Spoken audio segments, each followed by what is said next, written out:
pretty loud. That's pretty loud. Hold on one second now. Bum bum. All right, here we go, folks. Welcome into the rant for a Friday. It is a Friday rant.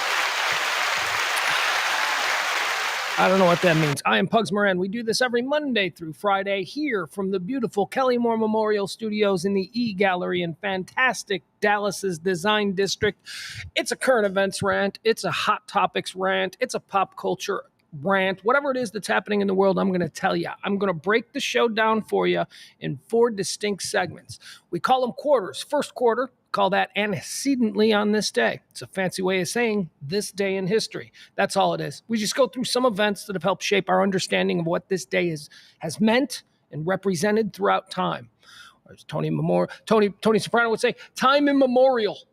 Quarter 2 is birthdays. We look at people who were born on this day and I riff a little bit on them. It's celebrities. So it's like, are they cool or not? And we talk a little bit about them. Then we do deads. That's quarter 3. People who died on this day. If you died on this day, I'm going to overturn every rock I can find and I'm going to decide whether you went to heaven or whether you were banished to eternal damnation. That's right, heaven or hell. That's what quarter 3 is. Then quarter 4 is all the stuff. Quarter 4 is all the stuff that people are talking about today. We do this show, as I say, every single day, Monday through Friday at 12 p.m.-ish. Today's a little bit late. I do apologize.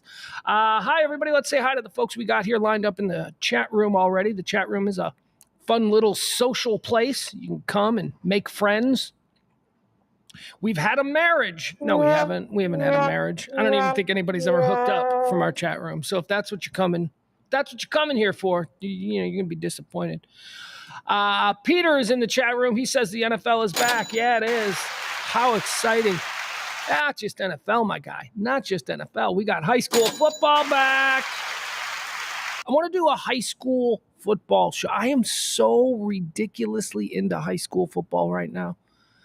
Not right now. Right now, Pugs, you've been talking incessantly about it for, 2 years. That's true. I am. And when my son no longer plays Texas high school football, I very well may see a drop-off in my interest. I should, right? Like, I shouldn't, still be going to games. I think we're going to a game tonight. What do we got? Wait a second. Let me see. Let me see what game we're going to go to tonight. Maybe. Hold on. Okay, let's see here. Sorry. Yeah, we'll do that. Okay. Who do we got? Here we go. Let's see here. I don't even know if my kid is so weird. Like, my kid should want to go to this game, but I don't know if he wants to. We'll find out tonight. Who are we playing? We are playing North Forney. We are playing North Forney. I don't know what North Forney is, but maybe we will go to the Plano East North Forney game tonight. Who knows? It's high school football. We'll do something. As you know, I do talk incessantly about my son. He does play high school football. Hi, Frankie. Frankie's in the chat room. Joel's in the chat room. April's in the chat room. Adam's in the chat room. Sports Bras are in the chat room. Christina's in the chat room. I'm loving it. Yeah, we'll get to everything. We'll get to all the business at hand, and we'll get to all of the stuff. First, I got to tell you, because last night I told you I was going to my kid's game. And I told you the whole story, right? I don't need to retell you the story. I've been working through my angst on this long snapping thing forever. So first of all, my kid has been training to long snap. He's a starting center, but he also wants to add long snapping, which is a very good thing. And, mom and dad and stepdad, anything that's going to cut the cost of college, that's fine. Maybe we get him a scholarship because he's got a couple of tools in his bag. He did get his first letter. My kid already got a letter. Did I tell you about this? My kid already got a letter from school. They're like, hey, we would be interested in you. Whatever it is. I don't know. I haven't seen it. He's going to bring it this weekend because he's coming. Here's the funny thing, though. And I know I'm jumping all over. And I'll get to the story. He's got 3 colleges that he wants to play football for. And, when you're 15, you're allowed to dream. You're allowed to dream. He wants to play for either Notre Dame, University of Texas, or SMU. Those are his schools. Those are his 3 schools. I'm trying to push him towards Northwestern as another viable option. But so we got a letter from a school. St. Edward's, a nice little school in Austin. St. Edward's, tiny little Catholic university in Austin, sent him a letter. And he said to me, he goes, Dad, I don't want to go to no Catholic college. Dad, I don't want to go to no Catholic college. Tell me again about your love for Notre Dame. You know all the history of Notre Dame, do you? You claim you don't realize. He didn't. And then he's like, well, I know Notre Dame's Notre Dame Catholic, but that's different because it's Notre Dame. I'm like, okay, all right, I guess I kind of get that.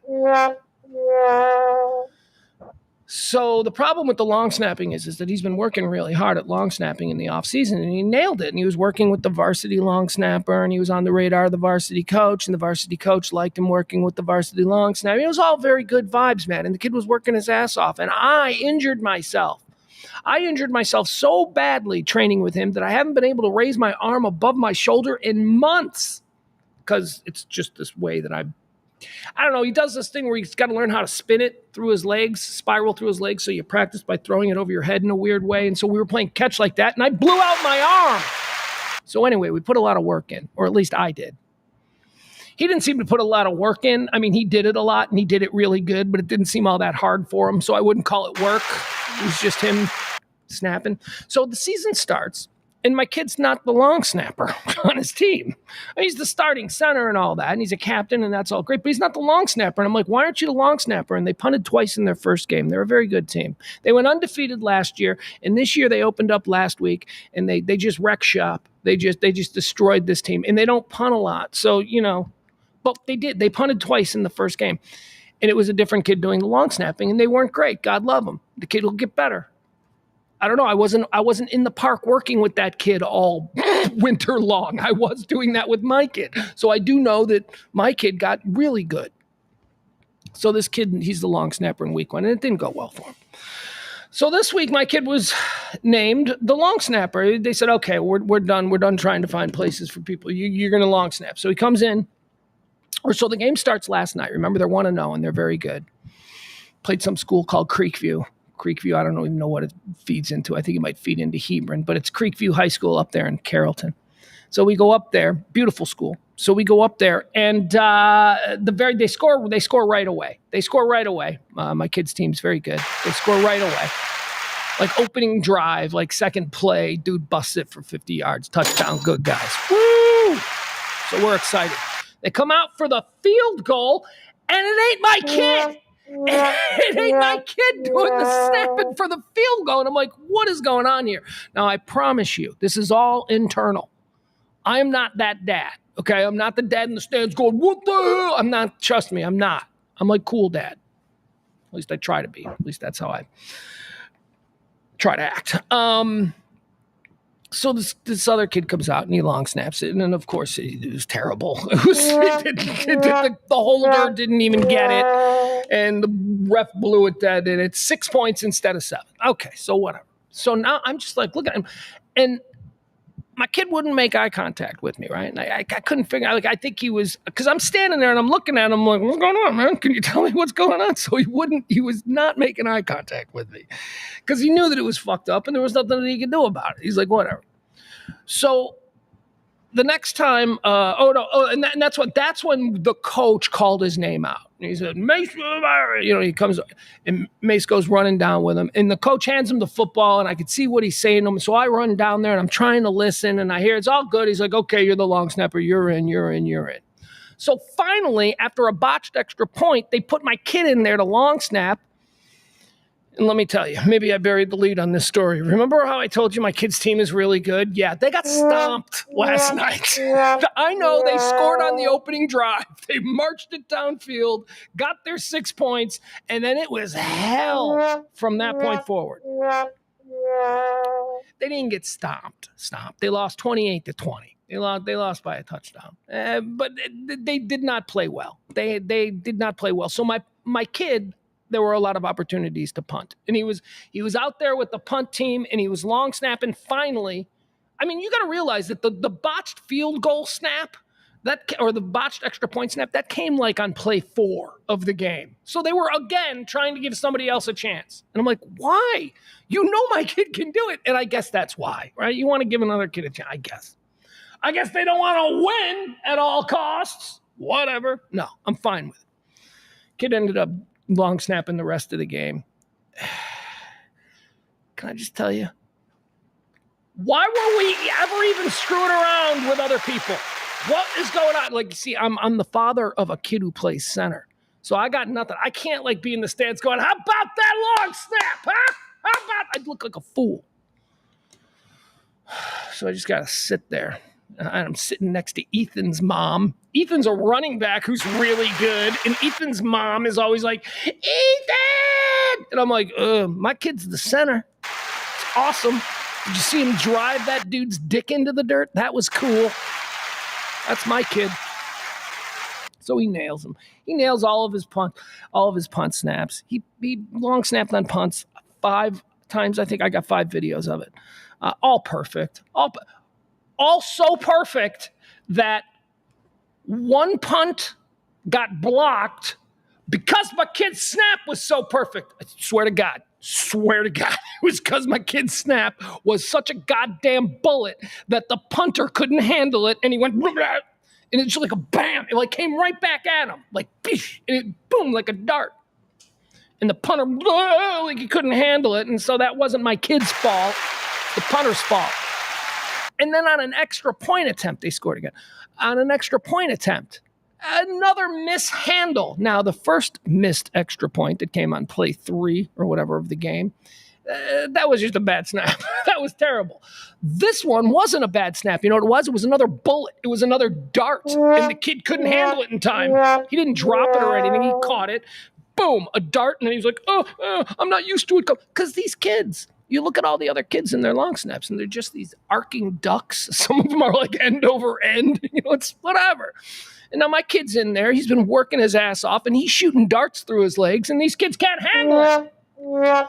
Anyway, I pay close attention to the coaches. The coaches loved my kid. They were like, great job.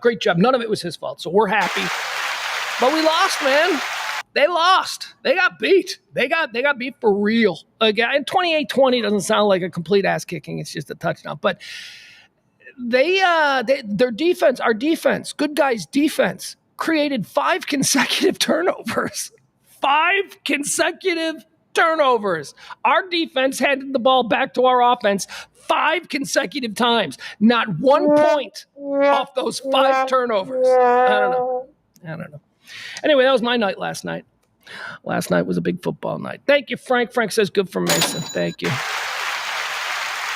I love it. Look, we got hackers in the chat room. Now, I know that that's a big problem. We don't like having hackers, but it is a sign that maybe we're reaching somewhere. Hi, hacker man. He says cheap views on, I don't know what he's doing. Barney says high school coaches should be identifying and cultivating kickers from 3rd grade on. Yeah, my kid's team, I got to be honest with you, dude.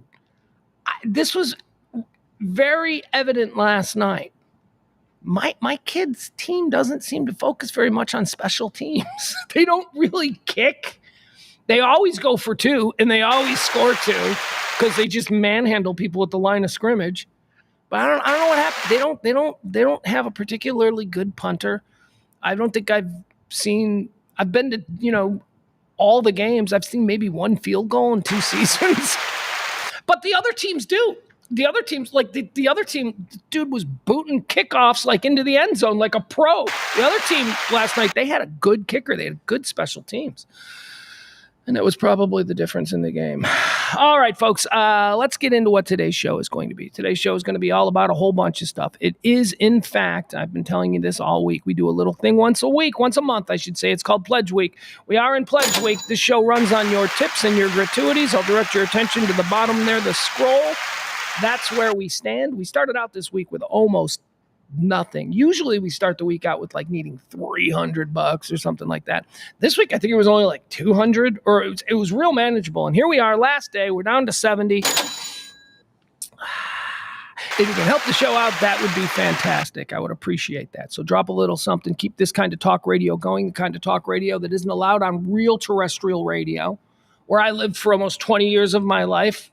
They won't let me talk about whatever the hell I want to talk about. They want to make me talk politics. I don't want to talk politics. They want to make me talk only sports. I don't want to talk only sports. I want to do this. And for 3 years, we've gathered here and we've been able to come together as a group of people interested in the world at large. And that's what we do. So if you support that kind of thing, you might want to drop a little something if you are so compelled. And if not, good thoughts and share and like and tell people and keep showing up. That's it. If you can't, you can't. And I get it because I can't. But if you can, it would be appreciated. All right. We do have an executive producer today. Look at it. It's Byron. Byron! Clocking in with the executive producer job today. The executive producer is the person who tips the most on the day before. So yesterday, Byron checked in. Thank you so much, Byron. Byron's one of the magnificent 15. Fabulous 15, fantastic 15. I don't know. It doesn't really matter. I saw a fight this morning. Huh? How about that? I walked into a fight. I wasn't involved in it, but I was like, excuse me while you two fight.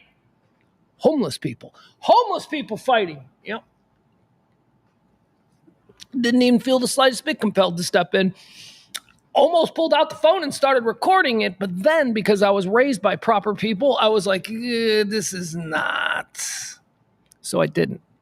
But yeah, it was at the it was out in front of the Kroger there on where's that Kroger? Is that like it's over Medical District Kroger. If you're familiar with this part, well, over there by Parkland Hospital, there's a Kroger. Big fight. Two homeless dudes. They were John, and then they started swinging, and they were rolling around, and the whole time the security guard there, the security guard who guards that Kroger, that dude, man, he looks like he is ready for SEAL team work. He is like, you ever seen these like grocery store security guards? Man, they are ready for anything, and they don't do nothing, ever. Ever. I've only seen this guy standing in the entranceway where the carts are. He stands there, and I look at him, and I'm like, what's up, dude? And I don't even know if he's got a gun. He's got something. He's got a utility belt. He's got a Batman utility belt. Anyway, these two bums. Can I call them bums? I can, because I'm my age. I think if you were born when I was born, and you called those people bums, I think you can still call them bums. You should feel a little guilty about it based on what we understand about the modern world and how these people are, in fact, humans, and they do have feelings, and we shouldn't marginalize them to that extent. But whatever, they're bums. Okay. Yeah, they were going at it. I didn't even stick around for the whole thing because you know what happens in these situations? Other bums get involved, and then suddenly bums are pulling each other apart, and people are screaming. And I'm like, at this point, I'm just going to my car. I got to get to the Kelly Moore Memorial Studios to do my show. I can't be breaking up a bum fight. Anyway, that was my day. So far, so good. Adam says, I prefer hobo. I like hobo. Hobo's fine. Hobo's fine too. It's fun. Hobo's cute. Hobo's cartoony. Hobo's folksy. A hobo's not going to break into your house and rape your daughter. You know, a hobo is like a guy that he's got like a little stick with like a bandana bag on the back of it, and he's walking around. That's a hobo. Hobos ride trains. maybe from time to time they hook up with carnivals. What else do I need to tell you about? It's kids weekend. I got my kid this weekend. We're going to do nothing but watch football. And Sons of Anarchy. I'm going to force my son to watch Sons of Anarchy. I tell you about that. I've been watching Sons of Anarchy. It's because of that stupid Hells Angels story from last week. Seriously. Remember the Hells Angels were coming to Colorado to, fight a bunch of Venezuelan gang members or something. Okay, it was a big story. It was fun. We all got a good laugh out of it. But it made me start to think about all that I had learned about MC culture from watching Sons of Anarchy. And so I decided, I could brush up since Hells Angels are in the news. I should brush up. We should brush up. So I started watching as a goof. I started watching Sons of Anarchy. I'm like, I'll check out the pilot episode. Look at me, about to finish season 1. I'm about to finish season 1. Started out as a goof, and now I'm like all in. I'm all in with the whole Sons of Anarchy nonsense. It's a good show. It's a good show. It is a good show. I think that the eye roll. I feel guilty. Is it a guilty pleasure? It might be. It might be the very definition of a guilty pleasure, but it's a good show. It's a good show nonetheless. Adam Reyna, look at him. He's throwing out invites. He says, you and Mason are welcome to come to my Cowboys watching party. Yeah, thank you, Adam. What a wonderful gesture. Gonna have to turn it down. Here's why. Sometimes I take him home on Sunday. Sometimes I take him home on Sunday evenings. Sometimes I take him home Monday morning, like before school. I can take him to school. But during Cowboy season, it gets complicated because my kid, he wants to watch the game. But I also want him to watch the Bears game with me, which, in fairness, he wants to watch that too. But that's always the noon game. Chicago's always the noon game. So we're always the noon game. And then there's like this period of time where we will watch the first half of the Cowboy game. And then at halftime, I'll have to take him home. He's like, we got to go home at halftime. And here's why. It's not that he wants to go home. It's that his mama makes a nice Sunday dinner for Cowboy games. And I can't blame him. Why not? We're going to hang out here and, I don't know, have some more ramen noodles or maybe some bean burritos I can whip up. What are you going to do? Oh, your mom's making some kind of incredible pork roast? Okay. I get it. So yeah, our Sundays are pretty occupied. Like, it's a timing thing on Sundays. We definitely need to watch the Bears game. It's going to be a big Bears game. We definitely need to watch the first half of the Cowboys game.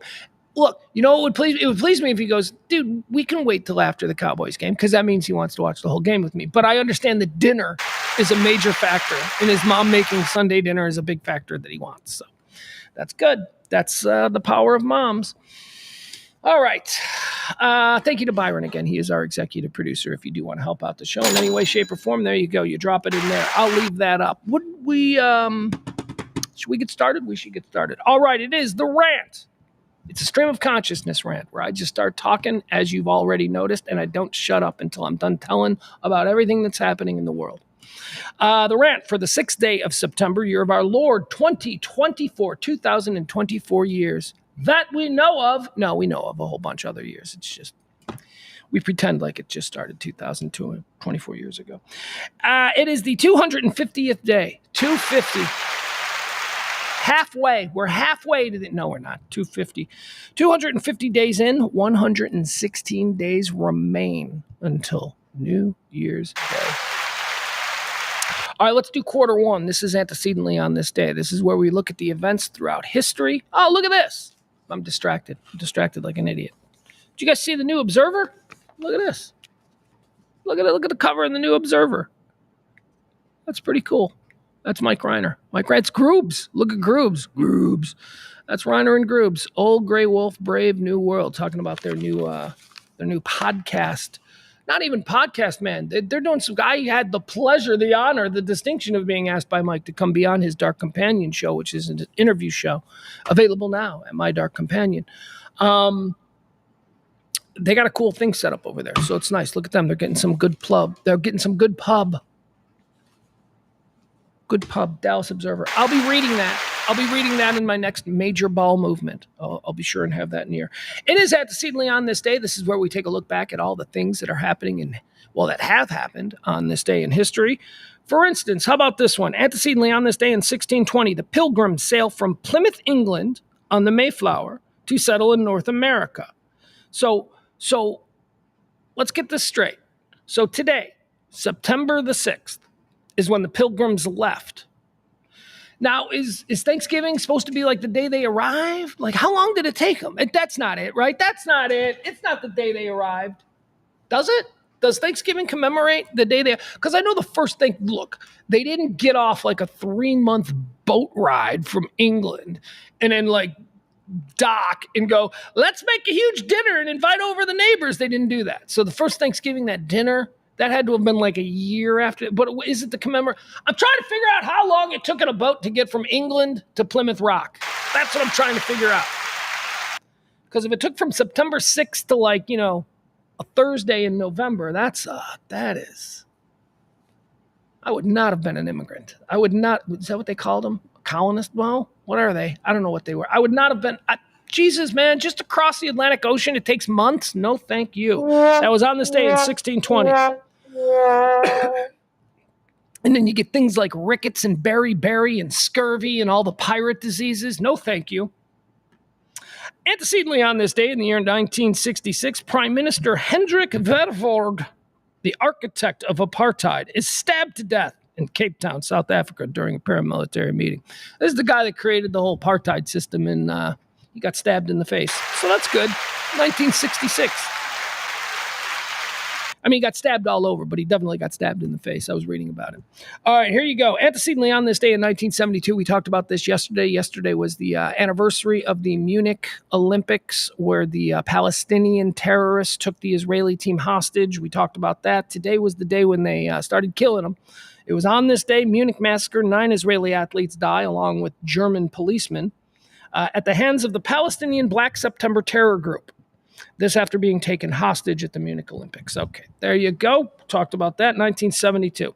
On this day antecedently in 1983, the Soviet Union admits to shooting down Korean Airlines Flight 007, stating that its operatives did not know it was a civilian aircraft when it reportedly violated Soviet airspace. Now, do you guys remember this? 1983. I think this was on a Sunday night when it broke.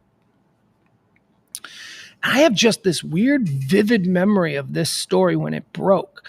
I was laying in bed, I think it's a Sunday night. I was listening to Dr. Demento. Do you guys remember Dr. Demento? I was listening to Dr. Demento on a Sunday night. I was at school the next morning. And there was a news update in between, like, the top of the hour segments of Dr. Demento. And I remember hearing this story about a Russian jet, Soviet, sorry, back then they were Soviet. They weren't Russian. The Soviet military shooting down a plane full of civilians. I remember hearing that story. But here's what stuck.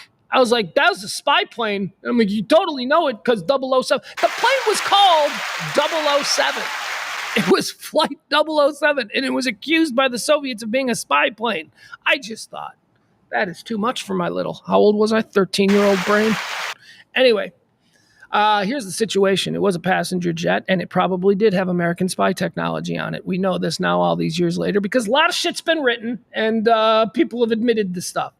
So this plane, as often civilian planes would do, it drifted a little bit over into Soviet territory, Soviet airspace. In the past, when this had happened, nothing happened. It just drifted back into international airspace, and everything was fine. This particular time, though, it seemed to be drifting for a longer period of time. So it drew the attention of a Soviet MiG jets, and they blew it out of the sky. And it had a whole bunch of regular people on it. But here's the thing. I'm just going to say this. It was the CIA. The CIA was equipping passenger planes, civilian airplanes, with surveillance equipment because they knew that they could easily drift across into Soviet airspace and maybe capture some pictures of some things. And the CIA was betting on the fact that the Soviets would never shoot one down. Well, they did. They did. Fucking CIA. You know what I tell you about the CIA? I say the same thing. I have always been consistent about the CIA. I am glad they're ours. Glad they're ours. I'm not worried about the CIA coming after me. I'm worried about the CIA. Not worried at all, but I'm the CIA needs to be focusing on what they're focusing on. And I know this is a terrible thing because I believe that they equipped this civilian airliner with spy equipment and the Soviets knew it too. We were doing all this stuff. This is why yesterday we were talking about the whole story about the Russian propaganda story. You know, they paid a whole bunch of like right-wing guys and whatever. We do this, they do that. We've been fucking with each other. It doesn't make it right. And every time we uncover it, we have to be like, fuck, see, there must be a price paid, right? We got to do that. It's still the Cold War in that respect between us. And the only reason that is because both of our countries are still being run by people who lived through the Cold War and don't exactly have fond feelings for the other side. It's my problem with Putin. Putin hates America. He wants to see us destroyed. He's very upset about the fall of the Soviet Union. He had big plans for himself, although I think it worked out well for him. Antecedently on this day in 1997, the funeral of Lady Diana, Princess Diana. Lady Diana? Princess Diana. She was Lady Diana before she got married. This is the funeral, so she's princess. The funeral of Princess Diana, Princess of Wales, takes place in London. Well over 1 million people line the streets and 2.5 billion watch around the world on television. All right, do I have a take on the Diana situation? What do I think happened? I do not, by the way, big fan of the crown. Yeah. I do not think that the British royal family, the monarchy, had anything to do with this. I think she was living a fast life. I think she was living a fast life with fast people, and I think that her driver was drunk, and I think that her driver was drunk during a high-speed situation where you hire these drivers, these guys. You understand these drivers who drive for these super celebrities. They're not just I've been driving a while. No, they're like drivers. They're like, you ever seen those car commercials where it says at the bottom, this is a closed course and a professional driver? Yeah, professional drivers. That's like what they do. So they're trained for these high speed things. And I think here's the chain of events that I think happened.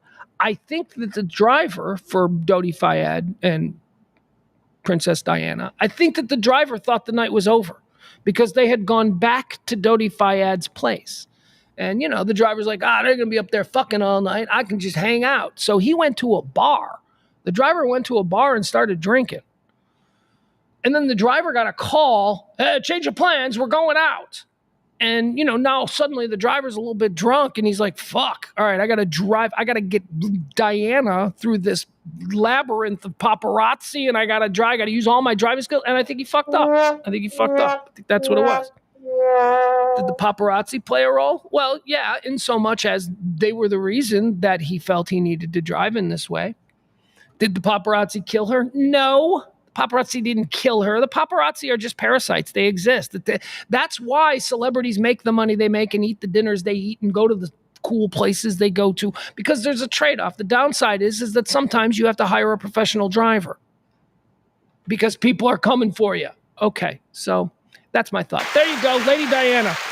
Why do I still call her Lady Diana? Because you're old. Because you're old as fuck. That's probably true. Antecedently on this day in the year 2018, the Supreme Court of India decriminalized all consensual sex among adults in private, making homosexuality legal on Indian lands. All right, 2018. I would like to be able to say late to the party much, but, same with us. We're late to everything. That's not a good indicator for us as a society, that we are late to everything. We used to be first to everything, and then we became a superpower, and now we're like late to everything. Seriously, man, I talked about it yesterday. How the entire civilized world doesn't have capital punishment. They don't kill people. They don't allow the government to decide whether or not a sacred human life lives or dies. They don't allow it because they understand the moral implications of these kinds of things. Yeah, we all have rage and we all want to see justice and vengeance and all that good stuff, but there are heavy, heavy moral implications with making the decision to end another person's life. And most of the civilized world has decided that, that's not. We're still killing people. We shouldn't kill people. That's not going to get off on that. You want blood on your hands? Go ahead. Look, me, I'm not even a man of faith. You know that. I don't know what's going to happen. When my shit ends, who knows? Let's go for a ride. Let's find out what's next. Oh, nothing is next? Okay, well, if it's nothing, I guess I won't be all that upset for being wrong, But if there is something, I want to go up there, and be able to be like, look, yeah, I didn't believe the stories because your messengers were all a bunch of corrupt con men. That's why I didn't believe your stories, God. You can get that, right? And then, honestly, and if he's a God who's like all ego-driven and he's like, no, fuck you, you didn't do what they said. I'll be like, okay, you're a dickhead God. I'd rather go with somebody else. Banish me to hell. But my idea of what a loving God who gave us life and all of this stuff, my idea is that he's a pretty cool dude. And then he'll be like, yeah, man, all them preachers, all them bullshit people who ruined Christianity and ruined my name and ruined my son's word, all of those people are burning in hell. Come on up here to heaven. John Lennon's about to play. It'll be fun. All right, that's going to do it for Antecedently on this day. Those are all the events that have helped shape our understanding of this day. Not a big eventful day. September 6th, kind of a spare day, got to be honest. Birthdays, though, let's see if we can change it with birthdays. Born on this day in 1939, the great David Allan Coe. Shocked. Is alive. David Allan Coe is alive? Hold on. This can't be. I gotta further investigate. David Allan Coe is alive. Oh, man. One of the great outlaws. Didn't sell a whole lot of records compared to some of the others, Waylon Willie. But David Allan Coe, Happy birthday. Born on this day in 1939. Born on this day in 1943. Here's a guy who sold a lot of records. Roger Waters. Roger Waters. Pink Floyd. Pink Floyd. Roger Waters, David Gilmour, and then some other dudes. At that point, I start trying to name Pink Floyd dudes, and I just start naming a bunch of Genesis dudes because...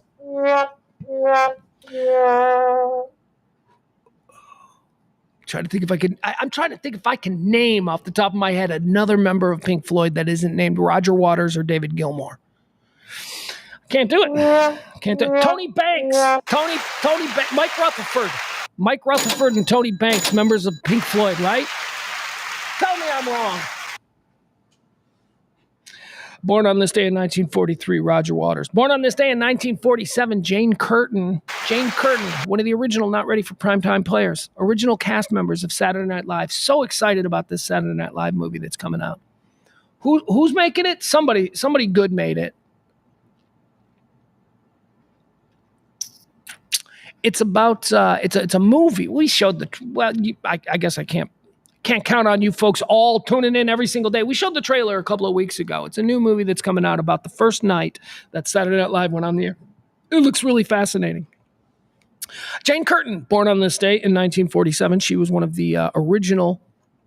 Jane Curtin's interesting, man. Jane Curtin has a very interesting perspective on Saturday Night Live. Gilda Radner is dead. Gilda Radner's perspective would have been really interesting too, because Gilda Radner was a star. Gilda Radner came to Saturday Night Live an unknown and blew up. There were 3 females in that cast: Jane Curtin, Gilda Radner, and Lorraine Newman. Jane Curtin had her spot on Weekend Update, so she had her promised role every week in the show. She was the Weekend Update girl. But then Lorraine Newman, they didn't know what to do with her. And over the years, Jane Curtin has been the one that has spoken. Now remember, Gilda's dead, and Lorraine Newman doesn't really say much. Lorraine Newman's daughter is pretty great. Lorraine Newman's daughter is Hannah Einbinder from Hacks. The girl from Hacks, the one who looks like Lorraine Newman. How's that? The redheaded skinny girl that is the young comedy writer. That's Lorraine Newman's daughter, Hannah Einbinder. Lorraine Newman, I don't know that I've really heard her talk about this, but Jane Curtin has talked a lot about it. Jane Curtin had a miserable time on Saturday Night Live. Jane Curtin hated it there. Jane Curtin was picked on. The women in general were picked on. She speaks for all the women. And as I say, that's why I point out Gilda's not here. We can't hear from her and Lorraine. I don't know what she's ever said. But Jane Curtin talks about what a monster people like John Belushi were to her. And I love Belushi. She talks about what a monster Mike O'Donoghue, the writer, was to her. She talks about what a monster Bill Murray was when he came in. They didn't like women. They didn't think that the women had any real... They had no respect. They had no respect for the women, with the exception of, I think, Gilda, because you couldn't deny that. Gilda Radner was a breakout star. Jane Curtin, she would go on, have a 10-year run as the star of a CBS sitcom. So, there are no bake sales for Jane Curtin. Jane Curtin did just fine. What was that show? You remember that show? Kate and Allie. Her and Susan St. James. Jane Curtin and Susan St. James. All right, born on this day in 1947, happy birthday. Born on this day in 1958, Jeff Foxworthy. I've met Jeff Foxworthy a bunch of times. I've always like Jeff Foxworthy, not my cup of tea, okay? Seems a little bit too folksy, a little too corny, a little too whatever. Okay. Met him a couple of times. Just fucking what you'd want someone that big to be, because he is big. He may not be my cup of tea, but he's very big in comedy. He's carved out his niche. He is such a wonderful guy. He is just really a nice man. Jeff Foxworthy, all of those blue collar guys were so nice. Ron White is one of my favorite comedians in America. And I didn't know dick about Ron White until I started to meet him 15, 20 years ago. He started to do my show. And he started to hang out. He is an incredible guy. And that's how I met Jeff Foxworthy. I was in Las Vegas, and Ron White was there, and I texted him. I said, "Hey, you're in Vegas?" He's like, "Yeah." He's like, "Why don't you come on over?" So I went over, and we were hanging out with him, and he's like, "Hey, my buddy Jeff is going to be stopping by." We were in his Ron's hotel room. My buddy Jeff is going to be stopping by, and I immediately went, "Jeff Foxworthy." I didn't say it, but in my head I was like, "Yeah, Jeff Foxworthy. That's funny." Because why wouldn't you just say Jeff Foxworthy? Why would you say my friend Jeff? So I didn't really think it was Jeff Foxworthy. It was Jeff Foxworthy. Of course it was. And he was really cool. He was like a cool guy. He was just like a normal guy. Real friendly. Here's what I came away thinking with that. When I came out of that room, I came away thinking, Jeff Foxworthy is Johnny Carson. He had that kind of vibe. Like Jeff Foxworthy walked into the room and he just started engaging everybody in conversation. He made everybody feel like they were important. Why didn't Jock? I walked out of that room going, get that man a late night talk show. He is so friendly. He is so likable. Even if his corny humor is a little bit not my cup of tea. Anyway, happy birthday to great Jeff Foxworthy. Born on this day in 1958. Born on this day in 1970. Oh, gay 4. Right? I'm a heterosexual dude. I'd never been with another guy. Okay. But there are a couple of dudes that I'm like, I can see it. I get the whole gay thing. When I look at Jason Momoa, I'm like, I get the whole gay thing. Totally get it. Not into it. I mean, I don't think it'll move. I don't think I have the parts that'll help me, finish this whole thought. But Momoa, I've said it often. I believe that I might be Momoa-sexual. This next guy is like that too. This next guy is just such a beautiful human being. Just such a talented artist and just such an incredibly kind and soft-spoken, decent person. I can't call him a friend because that would be weird because I'm such an appreciative fan of his work and of his words and how he just expresses himself that I've met him a couple of times. I've hung out with him, but I couldn't call him a friend because I'm too much of a fan. It's Rhett Miller's birthday. Rhett Miller, lead singer of the Old 97s, an incredible solo artist in his own right.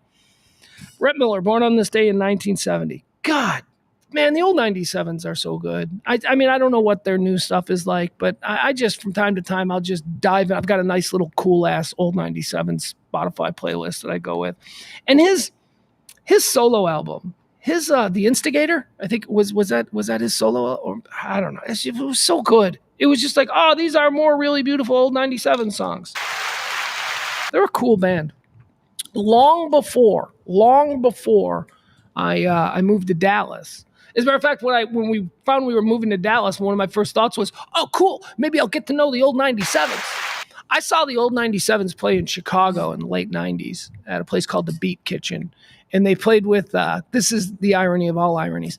They played the band that opened for, it was 3 bands. It was the Bottle Rockets, who are just like my favorite band in the world. They're the Bottle Rockets. And then opening for the Bottle Rockets was this band from Texas called the Old 97s, who I wasn't familiar with, but I only saw them at that show and they blew my mind. And then the other band was a band called, I think it was Killbilly. I think it was Dick Hunter's band. You know, Big Dick Hunter, who co-hosted a show with me over on Live 105.3. Big Dick Hunter, before he was a radio personality, was in a band. And I saw this band on this bill like years before I would work with Dick. Anyway, I saw Rhett Miller in the Old 97s there at the Beat Kitchen opening up for the yeah, it was. It was the Bottle Rockets. I'm trying to make sure that it wasn't Wilco. It was the Bottle Rockets.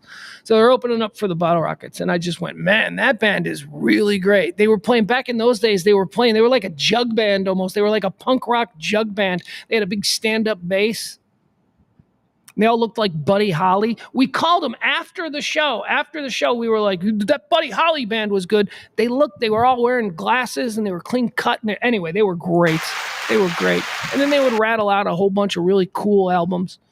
Never really broke nationally. I think 19, we were playing, I want to say we were playing 19 on alternative radio back around like 2000, 2001. But that's it, right? That's it. They're just local legends here in Dallas. Old 97s. Love them. Adam helps me out here. Thank you, Adam. Adam says it's Jason Reitman who is directing the new Saturday Night Live film. And that's perfect because he's the son of Ivan Reitman, who would make so many of those Saturday Night Live movies. Ghostbusters, chief among them, or movies with Saturday Night Live stars. Anyway, it seems good. I knew it was somebody appropriate, like a director who I'd be like, yeah, that's a director who I'd like to see have a take on this. Jason Reitman. Let's see here. So happy birthday, Rhett Miller. Born on this day in 1971. This is a sad one because she died. And I remember when she died, I was very upset about this. But this is another one of my favorite singers, Dolores O'Riordan. Dolores O'Riordan. Zombie, zombie, zombie. Come on, Cranberries. I like the Cranberries. Actually, I don't know that I like the Cranberries. I love Zombie. That's a great song. But yeah, I guess I like the Cranberries. I just loved her voice. Dolores O'Riordan had such she was a different kind of singer in the pop world. Yes, not different than Sinead O'Connor. Sinead O'Connor is also this kind of singer. They're warblers. It's a style of Irish singing that, traditional Irish folk songs and folk girls, they sing this way.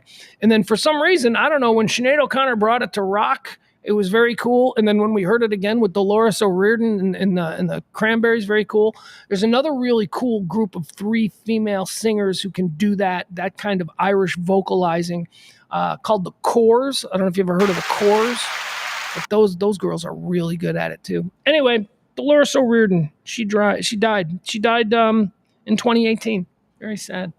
Lead singer of the Cranberries. Born on this day in 1971. Born on this day in 1972, Idris Elba. I like him. Couldn't name one movie. Here's what I know. I know that if you say, oh, and Idris Elba's in it, I have something, programming, in my head that goes, oh, it's probably good. That guy's good. Now, ask me to imagine what Idris Elba looks like. I can't do it. I get him confused with people. I'm like, wait a second, no. That's Illegally Chiltlefor. No, that's not him. No, that's another guy that was in The Wire. Was Idris Elba in The Wire? And am I racist for not knowing if Idris Elba was in The Wire? I don't know. I just know I like him. I know that Idris Elba. Oh, no, Idris Elba. Hold on. Is Idris Elba the English guy, the guy who's really English? Like when you hear him talking in interviews, you're like, wait, that guy? Is that Idris Elba? Is he the English guy? Or is Idris Elba the guy who played like big time college basketball and then got hurt and then became a famous actor guy? I don't know. I don't know what I'm talking about here. I apologize. All right, let's keep going. Let's see here. It's time for the deads. Yeah, let's talk about people who died on this day. These are the people who died. These are the people who died. Pour one out for old Jim Carroll. All right, we're going to decide if these people who died on this day, they went to heaven or hell. Here's one. I didn't even know this dude was dead. No idea. This is how little impact this person had on my life. This person died on this day in 2007. Luciano Pavarotti.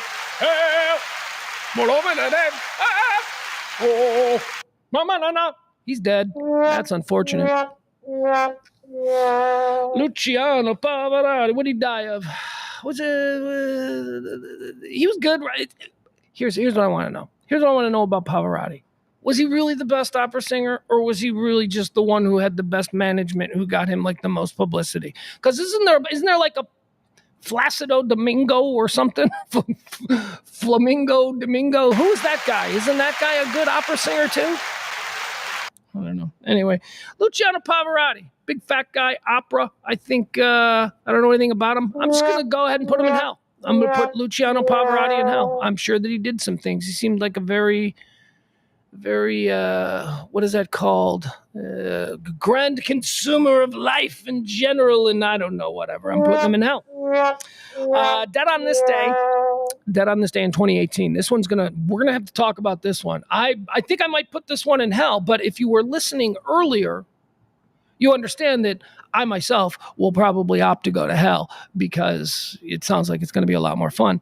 So when I banish you to hell, it's not necessarily a bad thing. But this guy died in 2018. Don't know that he's going to hell. Ladies and gentlemen, 1970s me, this was like the most important. No, he's one of them. Like when I talk about my childhood, like the alpha male role models that we had to look at. We had Muhammad Ali, fucking Evel Knievel, right? And this dude, Burt Reynolds.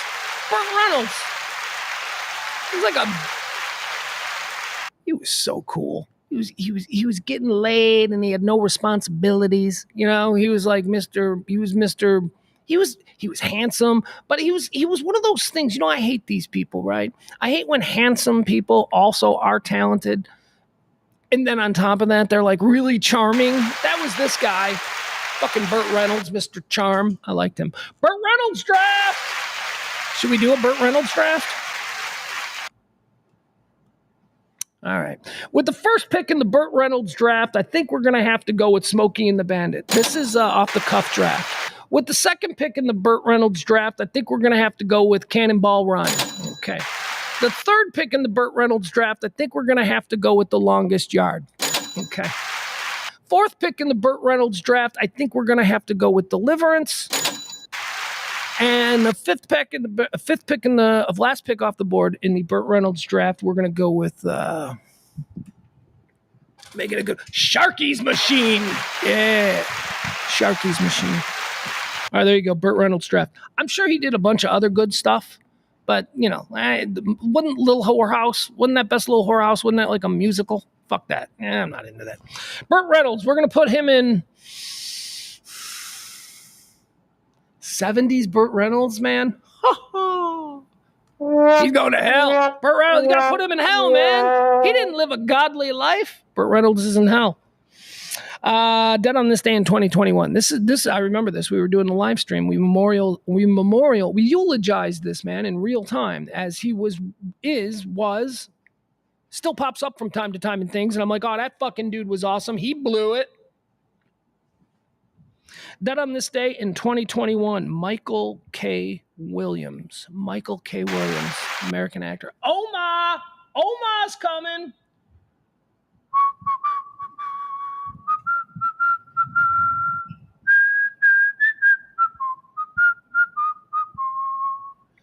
Omar's coming. Omar's on the block, y'all.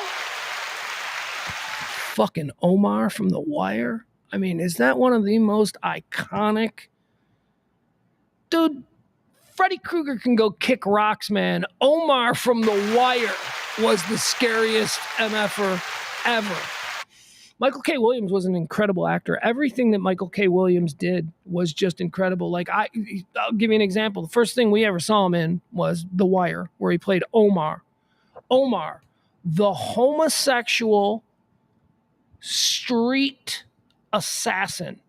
Omar was a character in The Wire who was homosexual, but murdered drug dealers. That was his kick. He ripped off drug dealers. His whole job was that he robbed the criminals. He robbed the drug dealers, and he would murder them. Like he didn't let them live. Omar was a monster. And then as the series went on, you got to understand more about Omar and how awful his life was and, all that kind of stuff. Didn't excuse the crazy shit he did.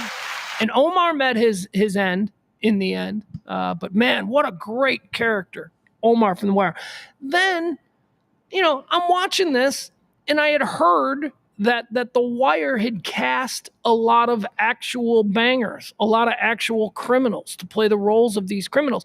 And so I just assumed that this guy who was so fucking believable as Omar, this arch villain of The Wire, that I thought he was just a real bad guy. I thought that was, and then it turns out, no, he's a Juilliard actor. He's actually an actor. He does Broadway and plays and stuff, and he's just playing this.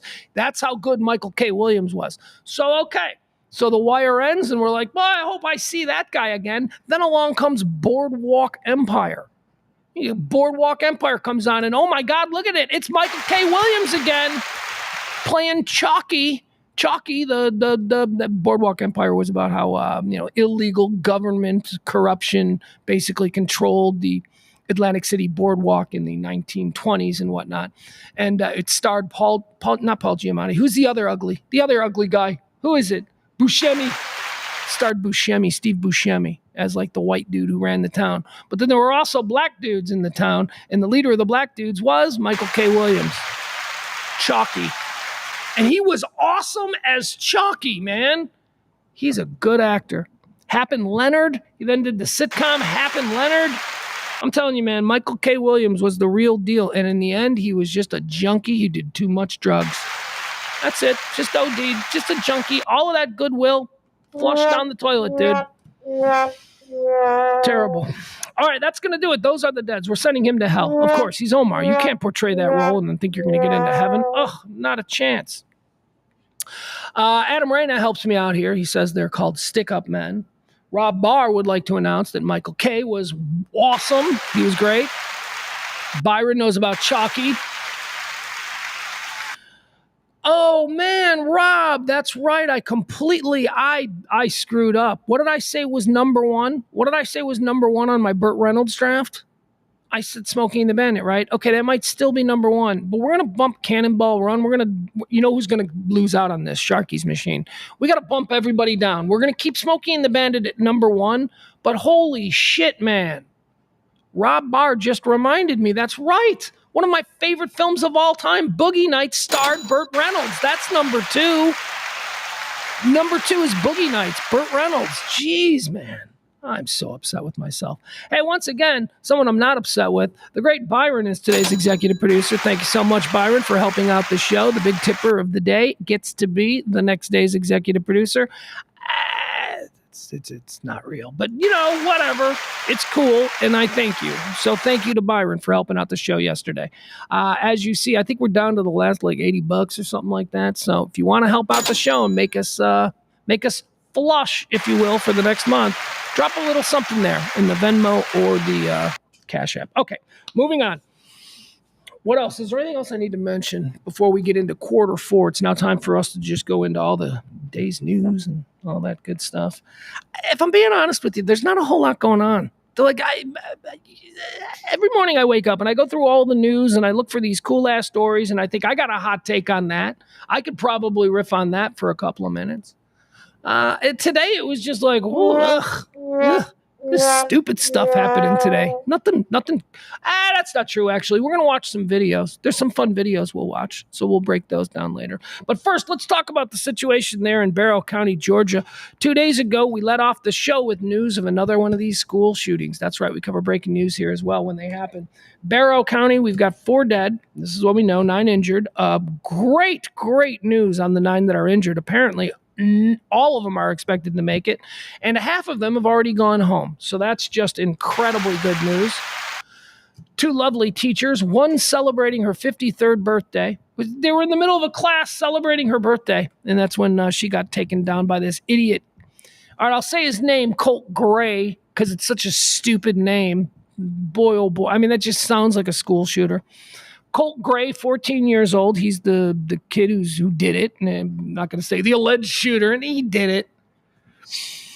So he's been taken alive, which is nice. We're going to we'll hear from him, I'm sure. We'll hear what he was thinking and all that stuff. But here's the big news. By the way, he made his first court appearance.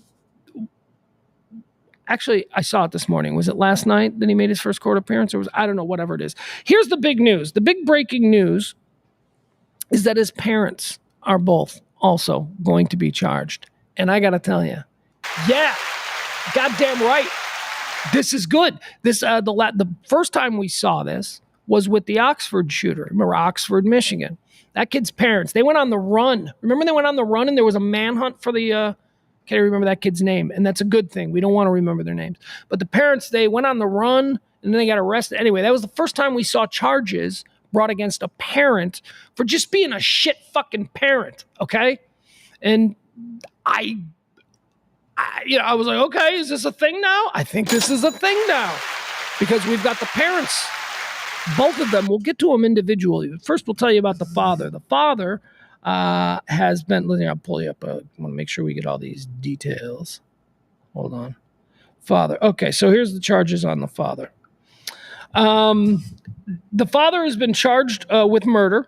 Appalachia shooter Colt Gray's dad, Colin Gray, has been charged with murder over son's rampage that killed 4 and left 9 injured.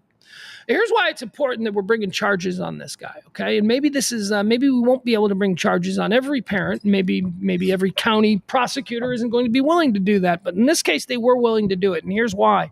Because this kid was on the radar of the feds.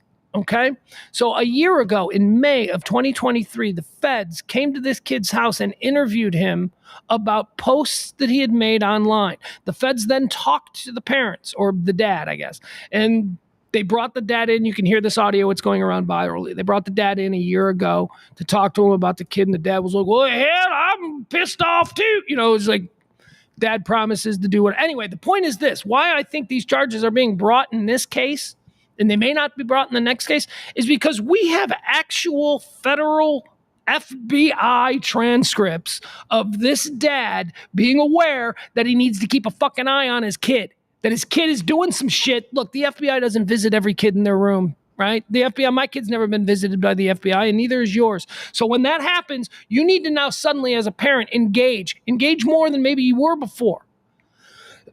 And think, okay, maybe there is something wrong with my kid. And then when your kid goes, oh, Dad, it's just gay, I didn't say nothing, you don't go, all right, boy. So here's what happened next.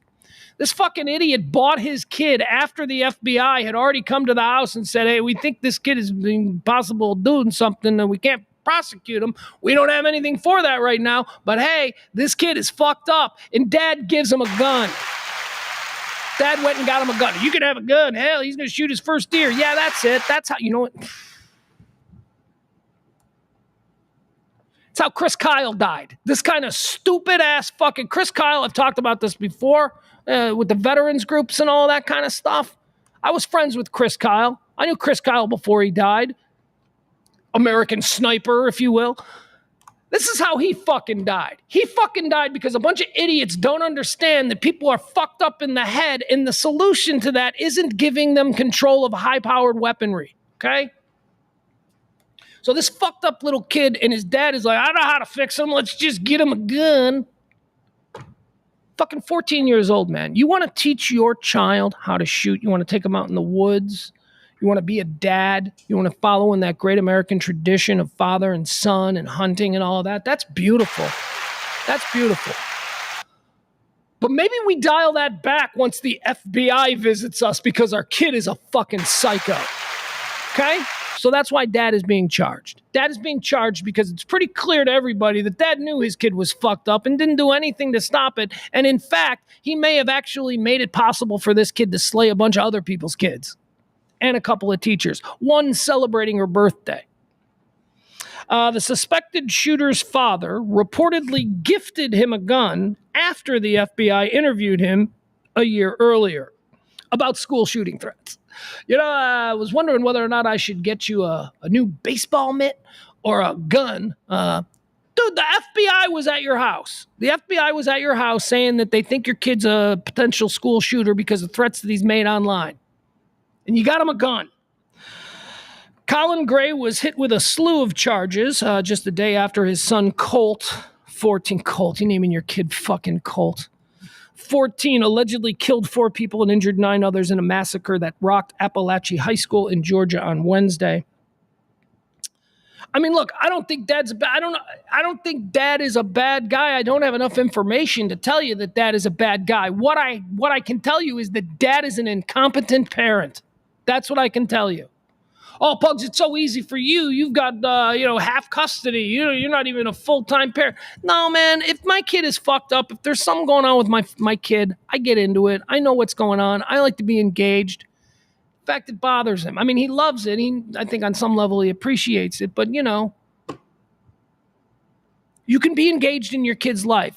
And the reason that I'm so comfortable casting these allegations against other parents is because I know a shit ton of parents who are not engaged at all in their kid's life. And I'm not saying that their kids are going to be shooters or anything. That's not what I'm saying. What I'm saying is I have a lot of people who I know who have kids, and I don't think they're very good parents.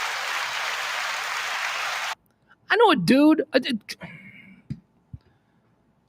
Now I can't tell this story because if I tell this, it could come. Somebody said to me once that it's crazy how I go to all my kids' games. It's crazy. That's crazy. And that it was crazy that his mom goes to all the games too, that we go to these games for our kid. We only have one. Why wouldn't we go to these games? This person was a parent, and this person was proud of the fact that they never went to any of their kids' games. It's like, man, I never went to that shit. School plays and stuff. And I remember thinking, you're a shit parent. You are a shit parent. If they're excited about it, it doesn't matter if you don't like musicals. Sit your fucking ass down in the folding chair in the cafeteria of the middle school and enjoy the goddamn play. You selfish prick. And that's what it sounds like this dad was. He's been hit with all kinds of big charges. Same charges as the kid. Murder, 4 counts of murder. Gray's dad, Colin, was charged with 4 counts of involuntary manslaughter, 2 counts of second-degree murder, and 8 counts of cruelty to children. Yeah, that's a cool-ass count. You know what that cruelty to children is? All of the kids in the school who were terrorized. That's what it is.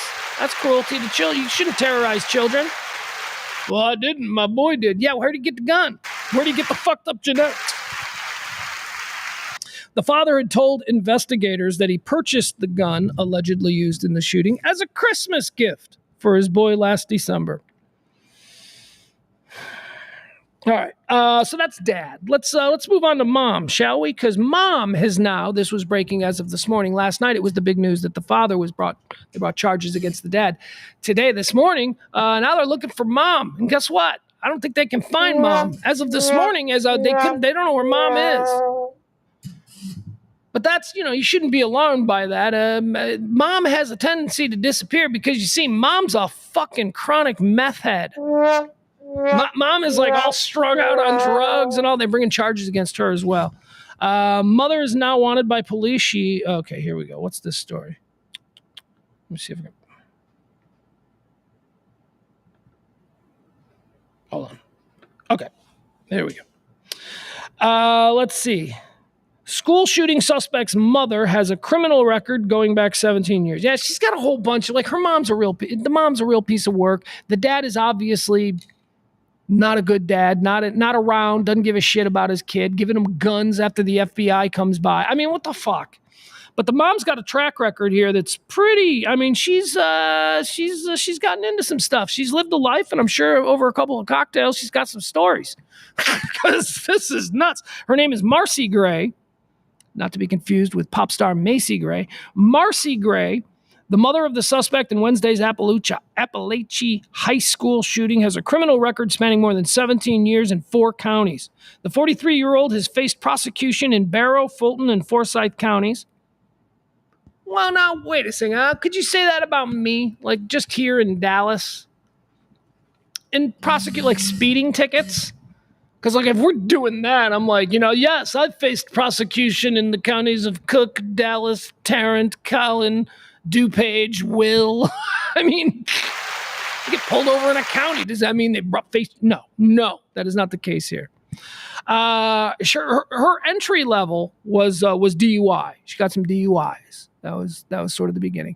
DUIs are sort of the entry level crime for a dirtbag life, isn't it? It's like if you don't have a DUI, if you've got 15 things on your record and you don't have a DUI, I'm like, something ain't right here. Something ain't right. You should have a DUI. You should have at least one DUI. You don't seem like the kind of dude that cares about laws, and you probably go out and get shit-faced with your boys and drive home. I'm just wondering how you haven't gotten a DUI yet.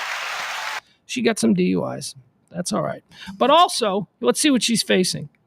Drug possession charges, property damage charges, multiple traffic violations. She's faced civil fraud charges related to a vehicle purchase.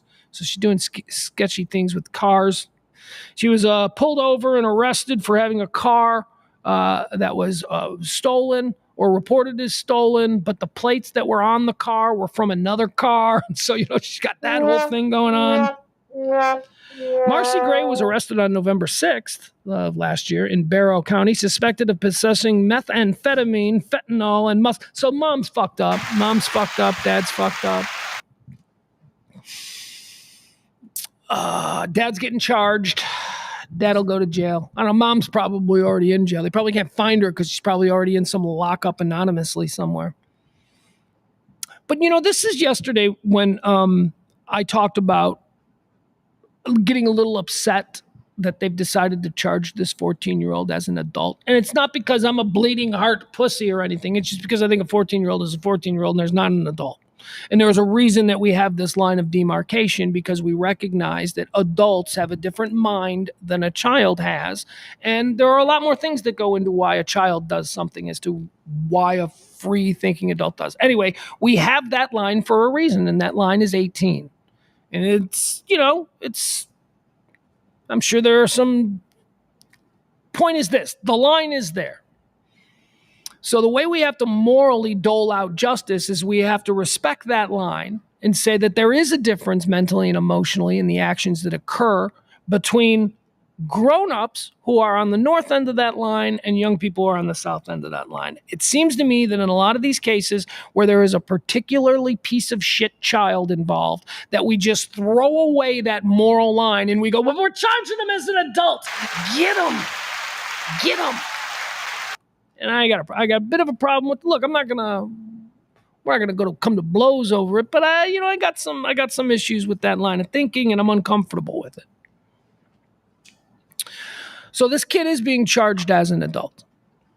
And I have to wonder, we've just talked about his parents. We talked about his dad. His dad's obviously an incompetent idiot, and his mom is some junkie skank who's out there running around in central Georgia. Kid's 14 years old, man. I mean, at some point, don't you got to go? He never had a chance. I mean, I know that we're charging him as an adult, and he should never get out.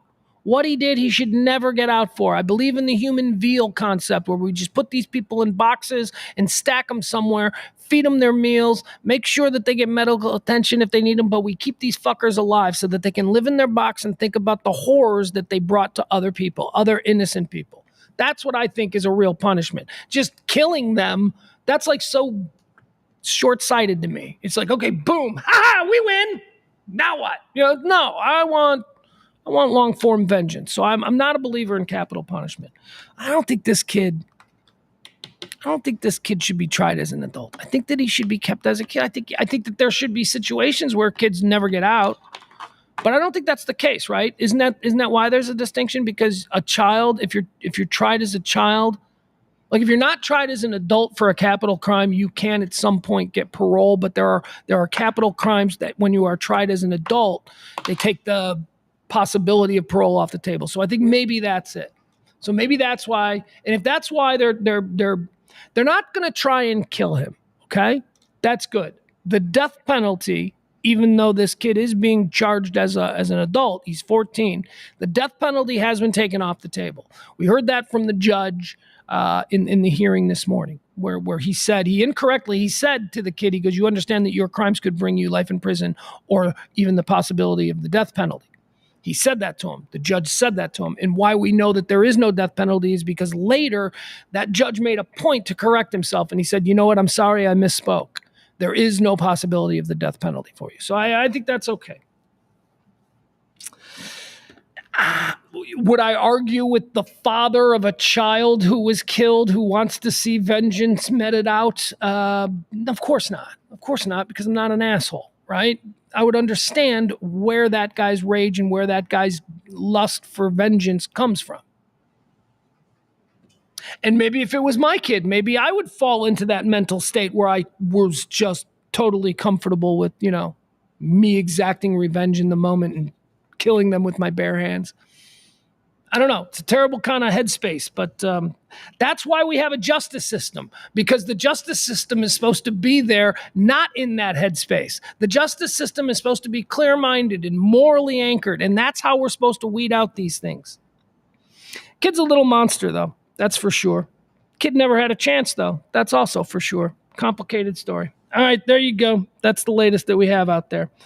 Starliner. Let's give a little bit of an update on the Starliner, that stupid thing. The Starliner is the Boeing space capsule that blasted off, I don't know, a couple of years ago. I don't know, it was a while back. It blasted off and it was going to the International Space Station. It had 2 astronauts on board.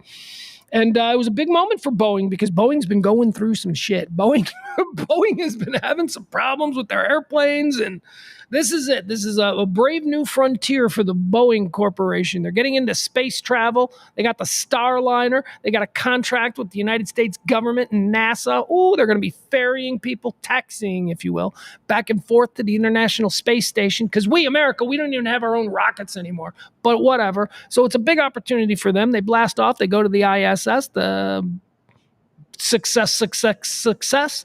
And then it's time for the astronauts to come home and they can't start it. It won't start. They need to jump. There's no jumper cables. They're at the ISS. So the 2 pilots, the 2 astronauts, do we even still call them that? Or are they just maintenance workers? Are they just space maintenance workers at this point?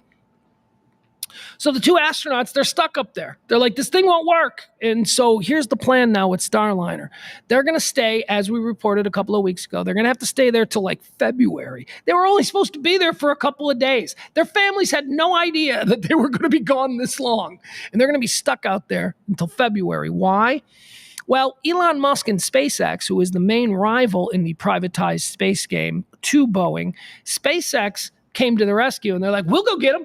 We could put one of our Falcon rockets up on a pad right now, and we could get up there, and we could rescue them, and it would be SpaceX rescuing Boeing, and it was all a great thing for SpaceX as far as PR goes, and certainly another kick to the balls for Boeing. But whatever, if it gets these people off the ISS and back home, good, right?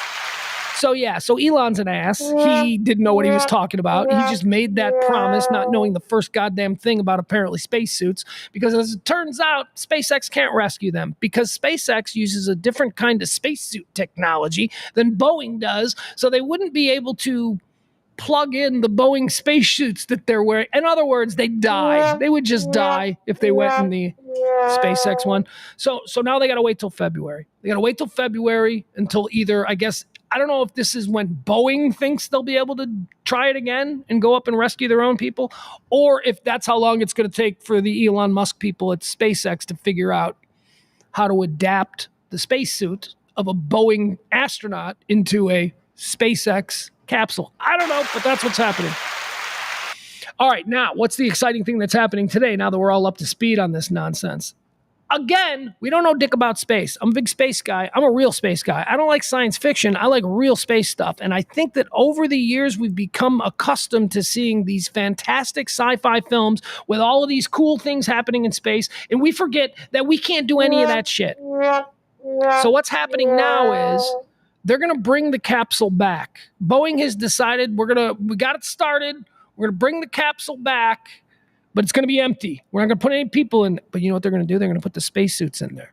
For some reason, I guess they want to see if the capsule is coming back empty without the astronauts. The astronauts are staying there because they're not sure if the capsule is going to make it back safely. So apparently it's going to land in the New Mexico desert. I don't know if this has already happened. It's supposed to be happening at some point this afternoon. So we'll see. If the capsule lands in the Nevada desert, the Boeing capsule, the Starliner, if it lands in the Nevada desert and it doesn't burn up in re-entry and, all of that stuff, I guess then what, they're going to open up the capsule and they're going to check the condition of the spacesuit to see if the spacesuit, they don't know if it would kill the astronauts or not. So they're just going to bring it back without the astronauts and they got to stay up there another 6 months. That sounds awful. Especially since, are they capitalizing on this? Like this, you would think these Starliner astronauts would be, bigger news. Like people would be like, what's happening with the Starliners? There'd be pop songs written about them. Oh, nobody cares about these people. They're just stuck up there. Because David Bowie's dead. If David Bowie was alive, he'd have written a really cool song about the Starliner people. YouTube. Let's talk about YouTube. YouTube is getting in on all the Russian propaganda fund. YouTube has now stricken all of the channels that were named to be associated with the Russian propaganda situation from a couple of days ago. The Department of Justice, they got charges. They arrested 2 people. They're Russian spies. There's a greater conspiracy involved here. The most interesting thing that is getting the most play, but isn't the major aspect of this investigation, is that a company called Tenet Media, a platform for podcasters and stuff out of Tennessee, was funded to the tune of $10 million directly from the Kremlin. That's right. Russian propagandists were funding this platform that was home to some of the most influential and biggest names in right-wing MAGA world and all of that stuff. You got your Tim Pools, your Benny Johnsons. So anyway, that's what happened. They were all being paid. Now they say they don't know. Tim Pool says he doesn't know. Tim Pool's like, I had no idea that Russia was paying us, which isn't good because then it's just like, so you just think this on your own? So you were cashing the checks, not asking where they were coming from, but you really do think that Putin's a good guy? You're real. That's your honest take. It's not your I'm bought and paid for take, which is better than that being your honest take. Because if that's your honest take, then you're a piece of shit, anti-American traitor, and you fucking suck. All right, so calm down. YouTube is now taking down a whole bunch of these channels. And here you go. Continue reading on the app. All right, I guess I'm going to read on the... Oh, fuck me. All right, you know what? I don't even need the details of it. Here's what's going on. All the tenant media and all of their connected channels and YouTube channels have all been blacked out and taken down by YouTube. YouTube is... I don't understand why. I got to be honest with you. I don't understand why. I don't understand. Are you ready to have your mind blown? I don't understand why any of this is illegal. I think it's very funny because you know me, I hate Russia. I mean, I love Russian history and all that stuff, and I'm fascinated by it, but I hate the Soviet influence of Russia. I hate Putin. I hate all the people that are in charge over there. That entire country is a goddamn fucking, what do we call them? The shithole countries? That's what Russia is. It's a shithole country. It's war-torn. It's just fucking gross. Anyway, I hate those people because those people hate us. And if you think they don't, you didn't grow up when I did. Anyway. No, actually, they don't. The people in Russia, they actually like us. They get over here and, you know, they're cool. They do porn chicks. Where would we be without, like, you know, hot Russian chicks defecting to America to do porn? But it's their bureaucracy. You know, it's the people in charge that are not good. Why is it illegal? Like let's say France. All right, let's do it this way. What if France decided that they liked the noon rant, right? They liked this show. And France was like, we'd like to give you $10 million. And I'd be like, what? France? You want to give us $10 million? Yeah, just, you know, keep talking. And, you know, maybe this makes sense because, you know, I love Charles de Gaulle. I always talk about the French resistance and how cool they were and how they're completely maligned. And, you know, people think the French are pussies. Well, those are people who don't know history and those people are morons, so they should be ignored. But the French are absolutely not pussies, but okay. Napoleon, yeah, pussies. They know how to do a revolution. I say a lot of like stuff about France. So maybe over time, France hears about that and they're like, we would like to stake you $10 million. Why would that be illegal? Russia isn't, I mean, Russian people are here. We have diplomatic relations with Russia. It's not like Syria is here trying to, you know, fund my podcast. I get that. There are economic, it's not like Iran. I'm not taking money from Iran, a country that's got all of these, you know, banking blockades set up. It's just Russia. Hell, half of MAGA thinks Russia is awesome. They're our friends. Why is it illegal for Russia to give that? I mean, I understand why I find it interesting because, again, it's obviously Russian propaganda and these dupes are out there spewing Russian propaganda. And then a whole bunch of rubes across America are like, yeah, that sounds like the way an American should think, right? So they're fucking stupid. So it's all just stupid people doing stupid shit in front of each other. Why should that be illegal? Why is YouTube taking down these channels? I don't know if I like that. You know, I mean, look, I'm not going to die on this hill because maybe there's information that I don't know. If they were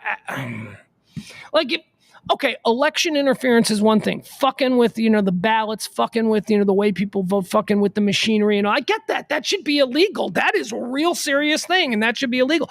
But paying people to podcast who just happen to be saying stupid shit that you approve of, that's illegal, and that YouTube is blacking out channels for that? I mean, I just think it's funny that these people were all exposed as being useful idiots for the Soviets. And I still call them Soviets. That's what I think. That's why I'm fascinated by the story. I think it's funny. I was fascinated by the Hells Angels story last week, not because I thought the Hells Angels were actually coming to fight the Venezuelans. I was fascinated by it because of the way people reacted to it. That's what I thought was funny. That's what I thought was interesting. So I don't know, man. I understand a Department of Justice case against two people who are accused of being unregistered foreign agents. That's spying. That's what these two women are accused of, who are at the forefront of all of this thing. I understand why that's a crime and why those people are being brought to justice. What I don't understand is why it's a crime to accept their money for doing something. I mean, they weren't being, if you believe, well, I guess this is where it does get tricky. I was going to say, if you believe the hosts themselves, who this is a tough ask because they are some of the most duplicitous people. I mean, obviously, they are not authentic true people. They got an agenda that they're working with their stuff. But if you believe them, they didn't know that this was directly coming from Russia. They were just being paid by a parent company. So now to have their shows taken down and their shows, why? I don't know. They were popular. People liked them. Is this a nanny state thing? People liked it, but they were getting bad information. So now we must step in and make sure people don't get bad information. Dude, do you listen to AM talk radio? It's all bad information. Why aren't you stepping in and shutting down AM talk radio stations? You're fucking with people on YouTube? It's fucking YouTube, man. All right. How about this one? Football game. Should we talk about a little bit of football? We got football to talk about. We got football tonight. We got football from Brazil. Brazil. What do they got in Brazil? Here's what they got in Brazil. This is me. You're asking me. Pugs, talk about Brazil for 30 seconds. They got like bad gangs that live in favelas on hillsides. They can all kick my ass because everybody, if you've ever been, if you're Brazilian, you can kick my ass because I think you're born knowing jujitsus. And they have some, with the exception of Southeast Asia, they have some of the finest transsexuals on the planet. Brazilian trannies. Favelas. Jiu-jitsu, gang violence. That's all I know about Brazil. But tonight at 7:15, I'll know something else. I'll know about football in Brazil because there's a big game tonight. It's the Green Bay Packers taking on the Philadelphia Eagles. It's the first Friday game. That's what they're calling it. It's a new thing.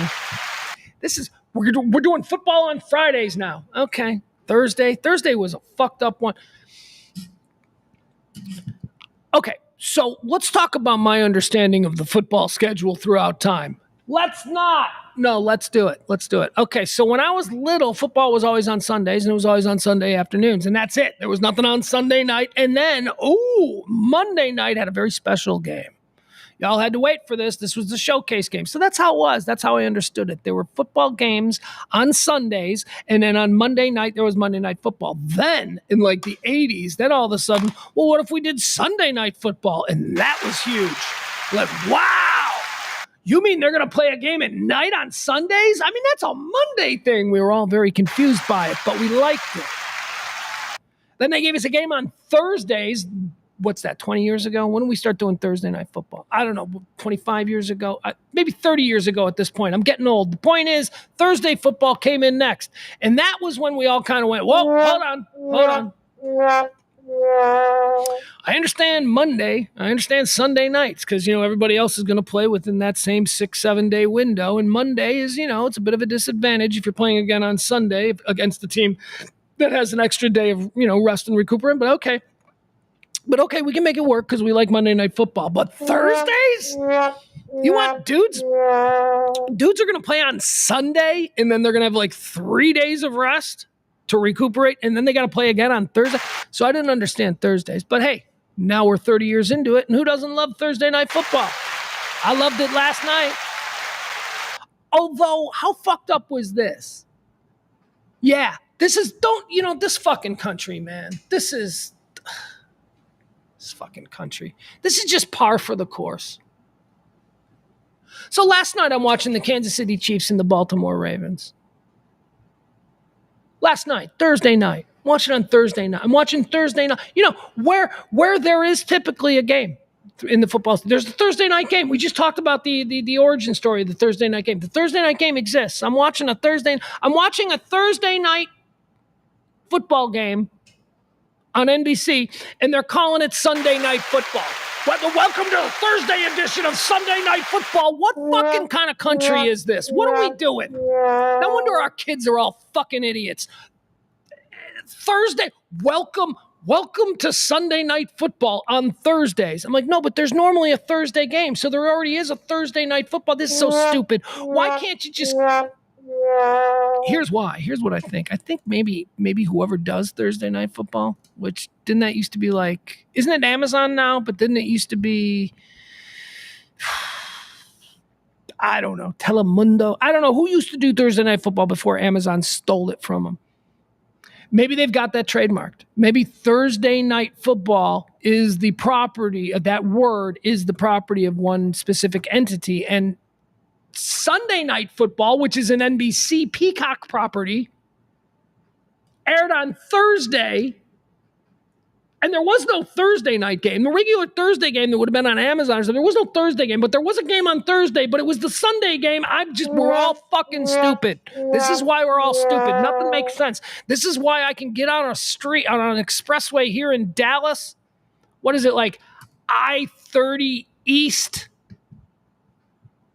West? Like isn't that like a street? Isn't that like a direction? You're going to want to get on I-30 East heading west, or I-30 East West. And I don't know, there's something fucked up about one of the roads around here. I always forget it. We're all dumb. All right, so we got Brazil football tonight. Brazil football. Green Bay Packers taking on the Philadelphia Eagles. Eagles. It's a good game. It's a good game, man. It's a good game. We don't know what's going on with the Eagles. We don't know what's going on with old Nick Sirianni and Jalen Hurts. We don't know if they're at each other's throats or if they're cool with each other. What's happening there? Packers. There are some. Look, I hate the Green Bay Packers. I just got to be completely honest with you. I hate the Green Bay Packers. I'm a Chicago Bear fan. The Green Bay Packers fucking suck. I just can't. I hate Mike McCarthy as head of the Dallas Cowboys because he's got Green Bay Packers stink all over him. But Packers are good, man. Packers are good. Eagles are probably good. I don't know. This is more of a look-see at the Eagles, right? Here's what tonight's game is. It's a let's see if last season wasn't a fluke and Jordan Love really is the next Favre, Aaron Rodgers, Green Bay Packer quarterback. Let's see, right? But other than that, Green Bay's got a good team. They got no receivers. Don't kid yourself. They got no receivers. They got nothing. They got garbage. But they got a better defense, and they're a good team. Green Bay is a good team. And if Jordan Love is who Jordan Love was last year, they're going to be a very good team for a lot of years, and it hurts me to say that as a Bears fan. Now, move over to the Eagles. What you got over here is a former power who was very disappointing last year. A lot of problems, a lot of internal drama on that team, but they're still the Eagles. They're still a good team, so it's going to be fun. Now, they're playing at I'm going to call it soccer because I don't respect other cultures. I'm going to call it soccer. They're playing at a soccer stadium. Playing at a soccer stadium in Brazil. And the home team, the team whose home stadium this is, has an arch rival. And that arch rival, their team wears green.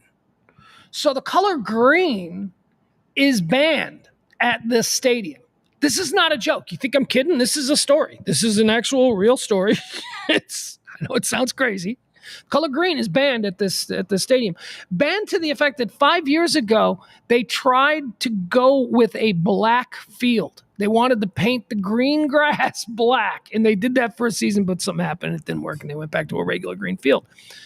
Now, the home team in the home stadium bans the use of the color green. Now, also, it should be mentioned that advertisers have to adhere to this. Here's the rule. Obviously, you can't ban it for everything because you're going to play and you're going to schedule teams that have green in their colors. So you got to so the rule is the home team. Oh, no, there is no green allowed in the stadium except in the case of a visiting team. So if the visiting team has a green uniform, they're allowed to wear it because they're the visiting team and they hate green and all that stuff. Okay, so you understand that's the weird thing locally that's going on around this stadium where these teams are playing. So remember, green is banned from this stadium for everybody except the visiting team. If the visiting team wants to wear green, they can, but think about what the colors of the Philadelphia Eagles and the Green Bay Packers are, right? So it's kind of a problem. So guess what they're doing? The Philadelphia Eagles, who have been designated the home team, the Philadelphia Eagles, this is a home game for Philadelphia. I know it's in Brazil, but tonight at 7:15, you'll see this. The Philadelphia Eagles are the home team. The Green Bay Packers are the away team, the visiting team. The Green Bay Packers are being allowed to wear their regular uniforms. The Philadelphia Eagles are wearing black and white uniforms. How weird is that? They've literally, I don't know what these look like. I guess I could probably look them up and they're probably online somewhere. But that's crazy. So I want to see what these Philadelphia Eagles, because they're the home team. Philadelphia is the home team. Their primary color of the Philadelphia Eagle brand is green, but green is banned for all but the visiting team in this stadium. So the Eagles actually have new uniforms for tonight's game. Sports Bra says they're wearing all black. Is that what white helmets though? Isn't it white? Because I thought it was white and black, but all black would be very cool. All black with white helmets. That's pretty awesome. Let's see here. Adam, what does Adam say? Adam says it's because opening night is on NBC. Well, okay. No, that's not a reason. Still doesn't make. I don't care. So what? I mean, I get that's the reason they're putting out there. I'm just saying it's not an acceptable reason to be this stupid in this. Adam also says, but it's like Bill Burr does the Thursday afternoon just before Friday morning. Well, okay, that's not good. I appreciate you, Adam.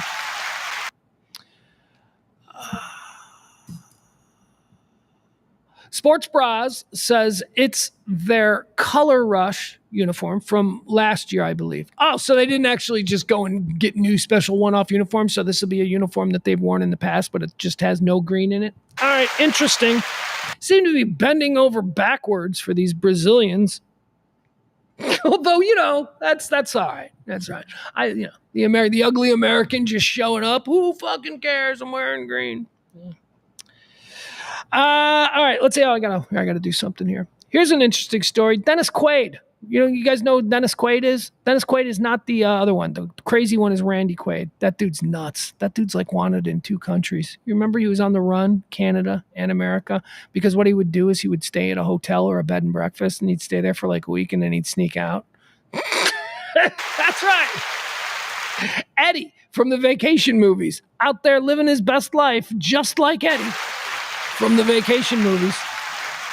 But Dennis is the handsome one. It was like you had 2 brothers. You had Dennis Quaid and you had Randy Quaid. And Randy Quaid is just all kinds of fucked up. He's not getting laid.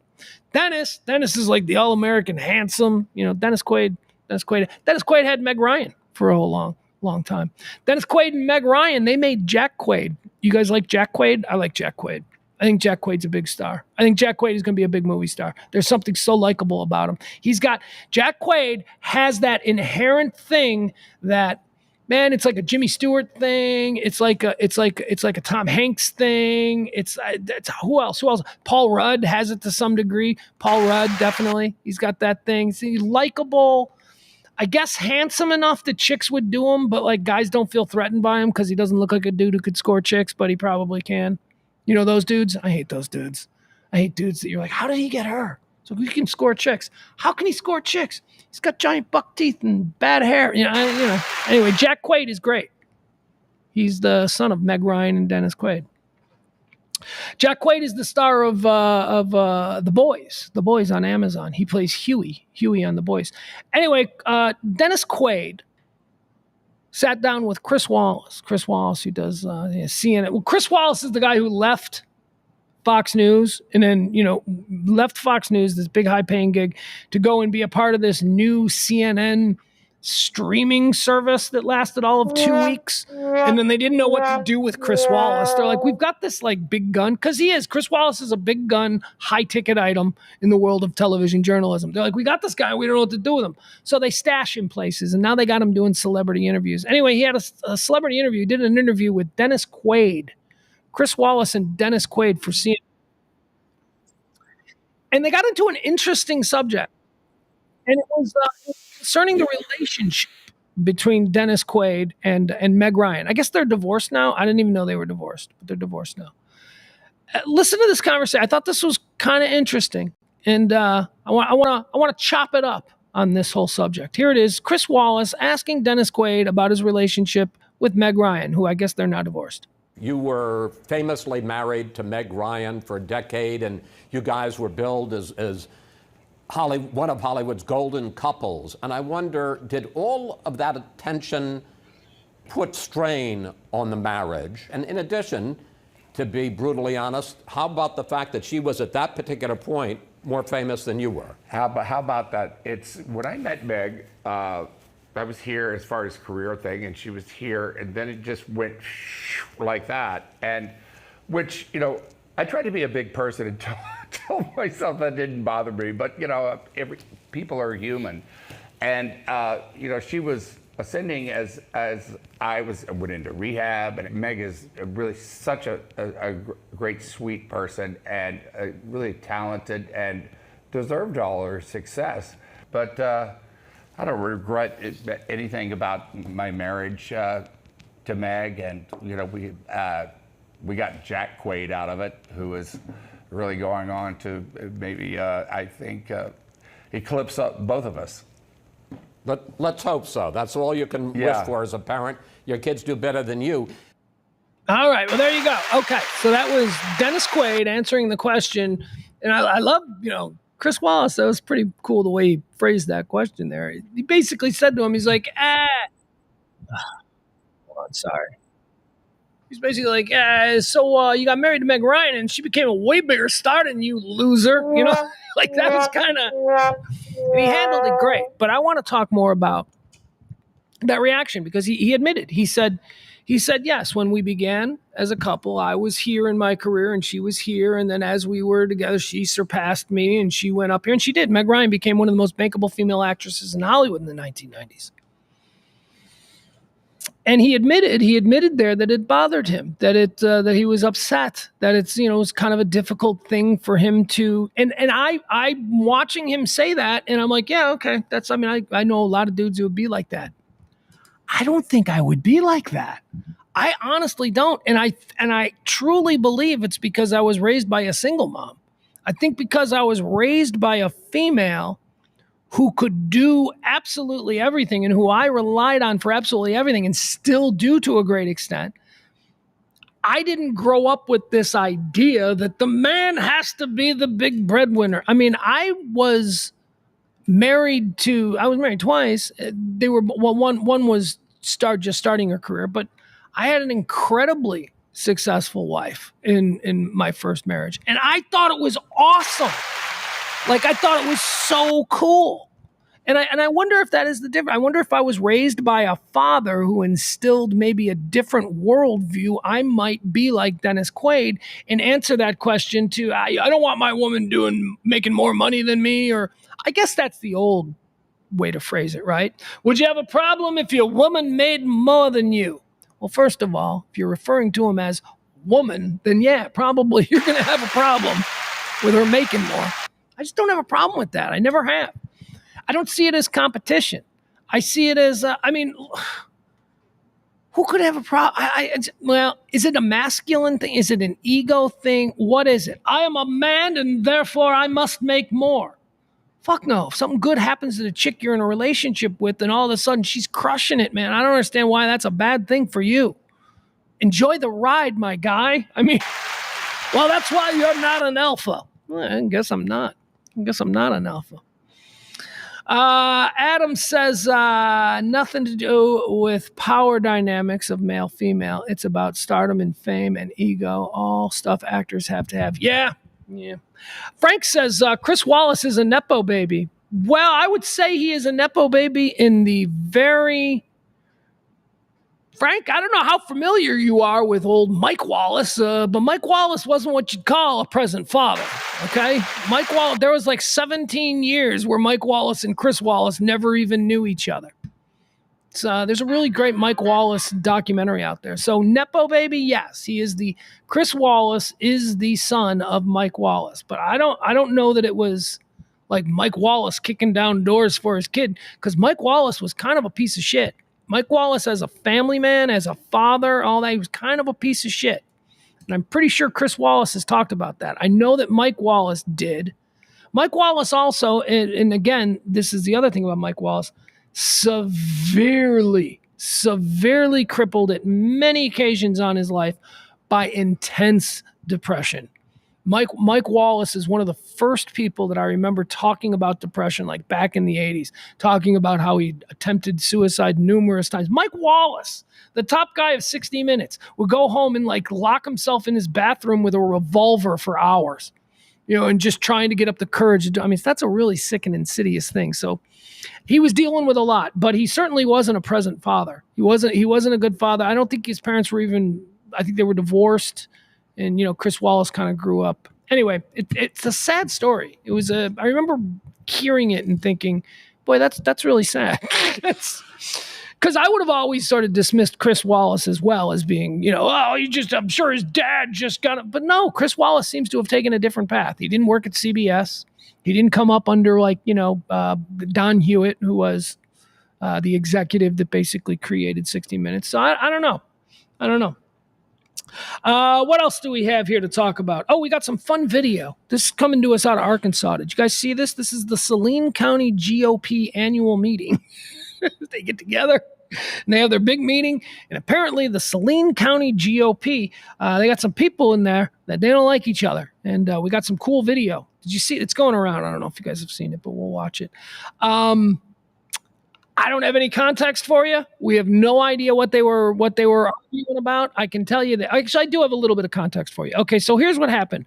Hacksaw Jim Duggan, we'll call him that, big giant dude in bib overalls. Hacksaw Jim Duggan, he starts beefing with some woman, which, right there tells me all I need to know about the man. You're a big giant man and you're beefing with an old woman. What the fuck? What are you doing? Just go away, lurch. So he's beefing with a woman. And then another man, and I don't know who this man is. I don't know if he's any relation to the woman that was beefing with old Hacksaw Jim Duggan, but he steps to the big dude. And this is in the middle of a Republican Party, the Saline County Republican Party. Okay, so here we go. These people throwing down.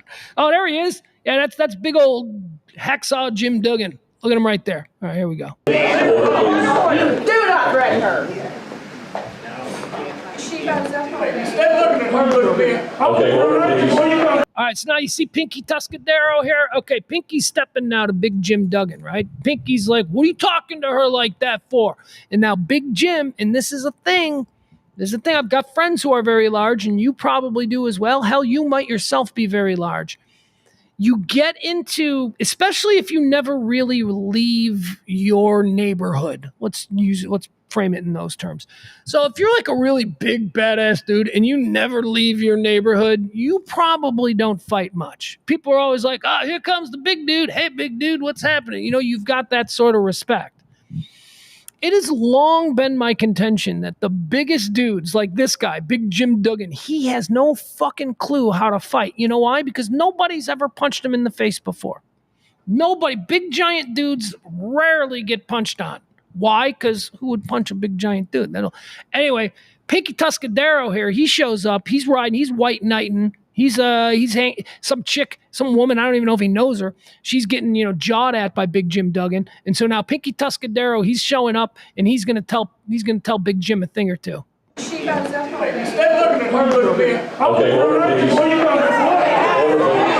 All right, right here. Now, I want to point out as a man.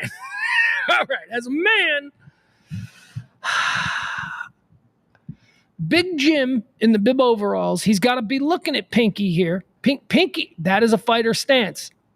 Pinky has his legs spread. He's ducked down. He's ready to go. This is a guy who has been in a ring before. This guy is ready to fight. And Big Jim is like, but I'm big and everybody backs down from me because I'm big.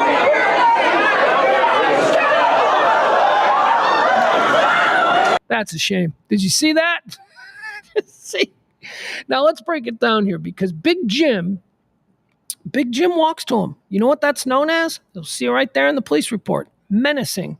Big Jim is participating in menacement. I don't even know if that's a word. He is menacing this other guy. So what that says is, legally speaking, the other guy has a right, picking up on the social cues of what menacing is, he has a right to think that I might be in danger, and therefore you're allowed to defend yourself. Now, we might split hairs about who touched who first and all that kind of stuff. But Big Jim is a very large man, and he was moving forward towards this guy, and he's standing his ground. He was there. He was, like a basketball foul. He had the position, right? So he's there, and Big Jim's coming. Boom.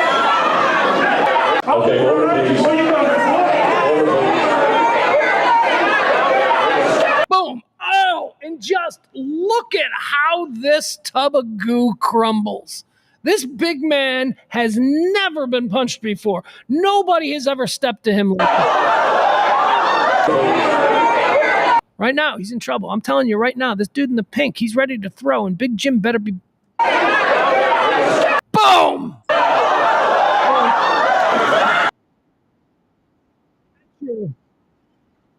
That's your Saline County, Arkansas GOP annual meeting there. Again, no idea what it's about. I wish I knew what they were fighting about. But that was awesome. Pinky's just like, all right, big man, you think you can intimidate me? I got one throw in me. And that is often the case. That is often the case when you're fighting a really big dude, right? You got one throw in you. You better connect, and you better throw first. Is that a terrible thing? But it's kind of how it's always been my advice for my son. I'm like, look, when you guys know what's happening, throw first. Throw first. Get the first one in. Get the first one in. Kids. That's a rule for when you're a kid. Okay? And when you're an adult, don't throw first. Don't throw first as an adult. But as a kid on the playground, if somebody's like, bro, what do you think you're bad? I mean, prison rules, man. Crack them right in the face. Right there. Don't step to me. Don't bow up to me. Don't think you can intimidate me because you're a chicken shit. And unless you're willing to go where I'm willing to go, and that's what and that's how my kid got banned from the bus for an entire year in the 6th grade. An older kid tested my kid, and my kid was ready to go. And he had to sit he couldn't ride. Well, he didn't get banned from the bus. He had to sit right behind the bus driver. You know, that first seat, like the idiot seat, the problem kid seat. And my kid's not a problem kid. He just beat a bigger kid up. And so he was the violent one on the bus. Always swing first. If it's inevitable, if this person, if you really think, and especially if the person is much bigger than you, you might only get one swing in. That might be bad advice, but whatever. Linkin Park. Let's talk about Linkin Park. The band Linkin Park, they're back together. Of course, it's been what? I read it was 7. It's been 7 years since Chester Bennington died. Chester Bennington, the one of the lead guys, the lead singer, the voice of Linkin Park 7 years ago, took his own life. Chester Bennington. Linkin Park, hadn't really heard much from them. Hadn't really expected them to be around any longer. But here we are 7 years later. Linkin Park is back. They've got an album. They're going on tour, and they've got a new lead singer. And it's a girl. Her name is Emily Armstrong, and we've got video. Should we watch a little bit of the new Linkin Park? Here we go. This is Emily Armstrong, the new lead singer of Linkin Park, performing with Linkin Park. They're getting ready to go out on tour. Let's check this out. Hold on, let me bring this sound down.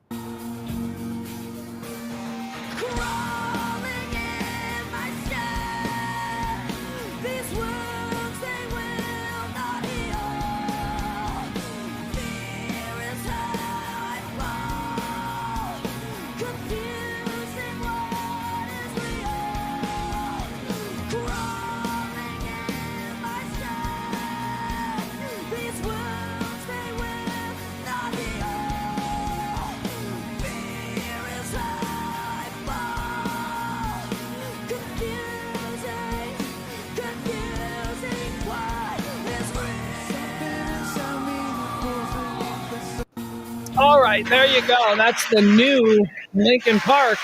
Gotta be honest, seems like I'm seeing a Linkin Park cover band. Is she a good? I don't know. She didn't sound like a really good singer. It's fine. It's fine. Those are good songs. But you know what? You can hear those songs at any bar tonight. You'll go out. You'll see a band that's playing cover music. They might get into a Linkin Park song, maybe. That's what that sounds like to me. It does. I wasn't blown away by it. I wasn't like, that's awesome. That's going to be a great tour. Now, Linkin Park isn't all that important to me as a band. Not like Oasis, the way I went nuts on Oasis a couple of weeks ago. But Linkin Park is, they're a good band. They're a fun band. There was a sad end. Chester Bennington killing himself. I just don't know if I like that. I just don't know if I'm willing to pay Linkin Park prices for that. You know what I mean? When I can just hear a cover band with a chick singer basically do it the same way. Moving on. Hey, guess who else is back? You thought we were done playing new music? Not only is Linkin Park back, but this pop starlet from the mid-aughts, mid-2000s, she's back as well. Paris Hilton. Paris Hilton has a new song out. Paris Hilton, remember she had Stars Will Fall? That was her song. We used to play it on the old Pugs and Kelly show. I mean, we didn't like say, we'll take a quick break, man. We'll be back after this from Paris Hilton. We didn't play it. Like, we made fun of it. Like, we played it, we made fun of it. We used to sing it and all that kind of stuff. Anyway, it was terrible. It was terrible. That was about 15 years ago. And now, here she is 15 years later. Paris Hilton's got a new song. Let's check this out.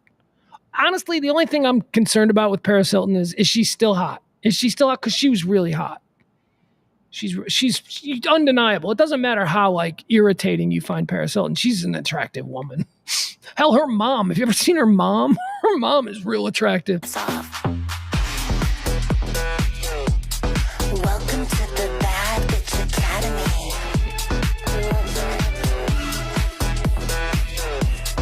Welcome to the Bad Bitch Academy. Dance your ass off. All right, that's fucking absolute trash.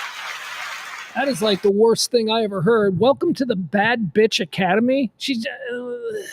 I can see how that's going to catch on. I can see how that'll totally catch on with a bunch of dumb little girls. Hey, Bad Bitch Academy. I can see how, but it seems like it's trying too hard, right? Like it won't catch on because it's Paris Hilton with a team that went, these words, if we put them together, they'll end up on T-shirts and they'll become your, like fucking Brat Summer and all that stuff. That's what Bad Bitch Academy. Ugh, trying too hard. You don't have to try that hard. Aren't you the heiress to the Hilton hotel chain? No, she's actually not. That family sold out of that shit, I believe, a long time ago. At least her side of the family. I don't know. She's got a bunch of money, right? Even if she didn't have the Hilton last name, didn't she make enough money between like 2005 and 2015 to basically sustain any normal person? But then again, she's not a normal person. She's out there. She's a mom, right? She's a mom now. She's got kids. How old is she? Is she too old to be doing that? I don't know. Where's James Parker on this? I got to ask James Parker. He's the guy who tells me when a woman is too old to be doing sexy stuff. There you have it. Paris Hilton's got a new song, and it sounds absolutely terrible. Let's see. What else do we have here? Oh, once again, definitely want to throw another little shout out to our guy, our executive producer of the show, the great Byron. Thank you, Byron. He was the big tipper on yesterday's show, so today's show, he is the exec producer. Thank you, Byron. Appreciate it. If you want to help us out, you can see at the bottom of the screen, this is the last day of Pledge Week. I think when we started today's show, we were, I don't know, like $80, $70, something like that short. So if you support this kind of talk radio, drop a little something. That would be great. I don't know if we're going to make it this month. I thought we were. I thought it was going to be no problem because it was such a small amount, but I get it. I asked a lot of you people to support Kelly. You people, we took a couple of weeks off this week, and you people came through. So I just love y'all, and I can't bitch and moan about coming up short this month because you people were fucking amazing. So thank you for all that you did for her family, and I guess that's it. I don't know. Are we done? I think we're done. Are you guys done? Al says she's a narcissist. Talking about Paris Hilton, I'm guessing. She's a narcissist. She has to be in the spotlight. Well, yes, I wouldn't push back on that at all, Al. That's absolutely true. But so is everybody in Hollywood. I mean, that is everybody. She is. She is a narcissist. I mean, but what in addition to being a narcissist, it is a compulsion for relevance. I think that she wants to be. She was relevant for a period of time, and she should never have been given any legitimacy. Should have never enjoyed any feelings of relevance because she was essentially famous for being famous. Paris Hilton became famous for what? She wasn't a model necessarily, although I guess she modeled. She wasn't an actress at all. We didn't know her from our favorite show. She wasn't a singer. She had a famous last name, and she was a debutante. She showed up on, red carpet. She was famous for being famous. And she was relevant. There was no, really? That's when it all started to go to hell. Somebody asked on, I think it was Twitter. Somebody asked on Twitter a couple of weeks ago, when was the moment that America started to just completely, lose itself. And I jokingly said it was when Justin Timberlake pulled Janet Jackson's top down at the Super Bowl. I'm like, that's it. If we need a ground zero moment of when everything in this country really started going to shit, I would say it was the morning after Justin Timberlake pulled Janet Jackson's top down. We all went boobs, and the whole country fucking got weird. I mean, I can intellectually go down that path with you because I'm not just being silly about it. I believe that what that incident did was it set back a kind of discourse in this country, a kind of talk radio that had existed and was thriving. Talk radio, the way we did it at Live 105.3, became completely muzzled after that. CBS at the Super Bowl was so freaked out that this was going to have huge advertising blowback on them, that people were going to be outraged that Janet Jackson's boob was on TV, that they overcorrected with their radio division. Now, they were also the only radio operators in the country at the time who was behind a type of talk radio. Now, it just so happened that they had Howard Stern as their anchor, so that was it. But that whole thing, that whole kind of radio, man, they started fucking with us. And then they abandoned the format after Howard moved. And then we lost a whole kind of talk radio in this country, a whole kind of give and take discourse between regular people. And it was replaced by sports talk and far-right political talk. So, yeah, we can get into it if you want to have a drink, and I'll tell you why I believe that was not just some disposable, silly moment from our past, but an actual important moment in the culture of this country. Justin Timberlake pulling down Janet Jackson's top. I can go there if we must. I've thought about it.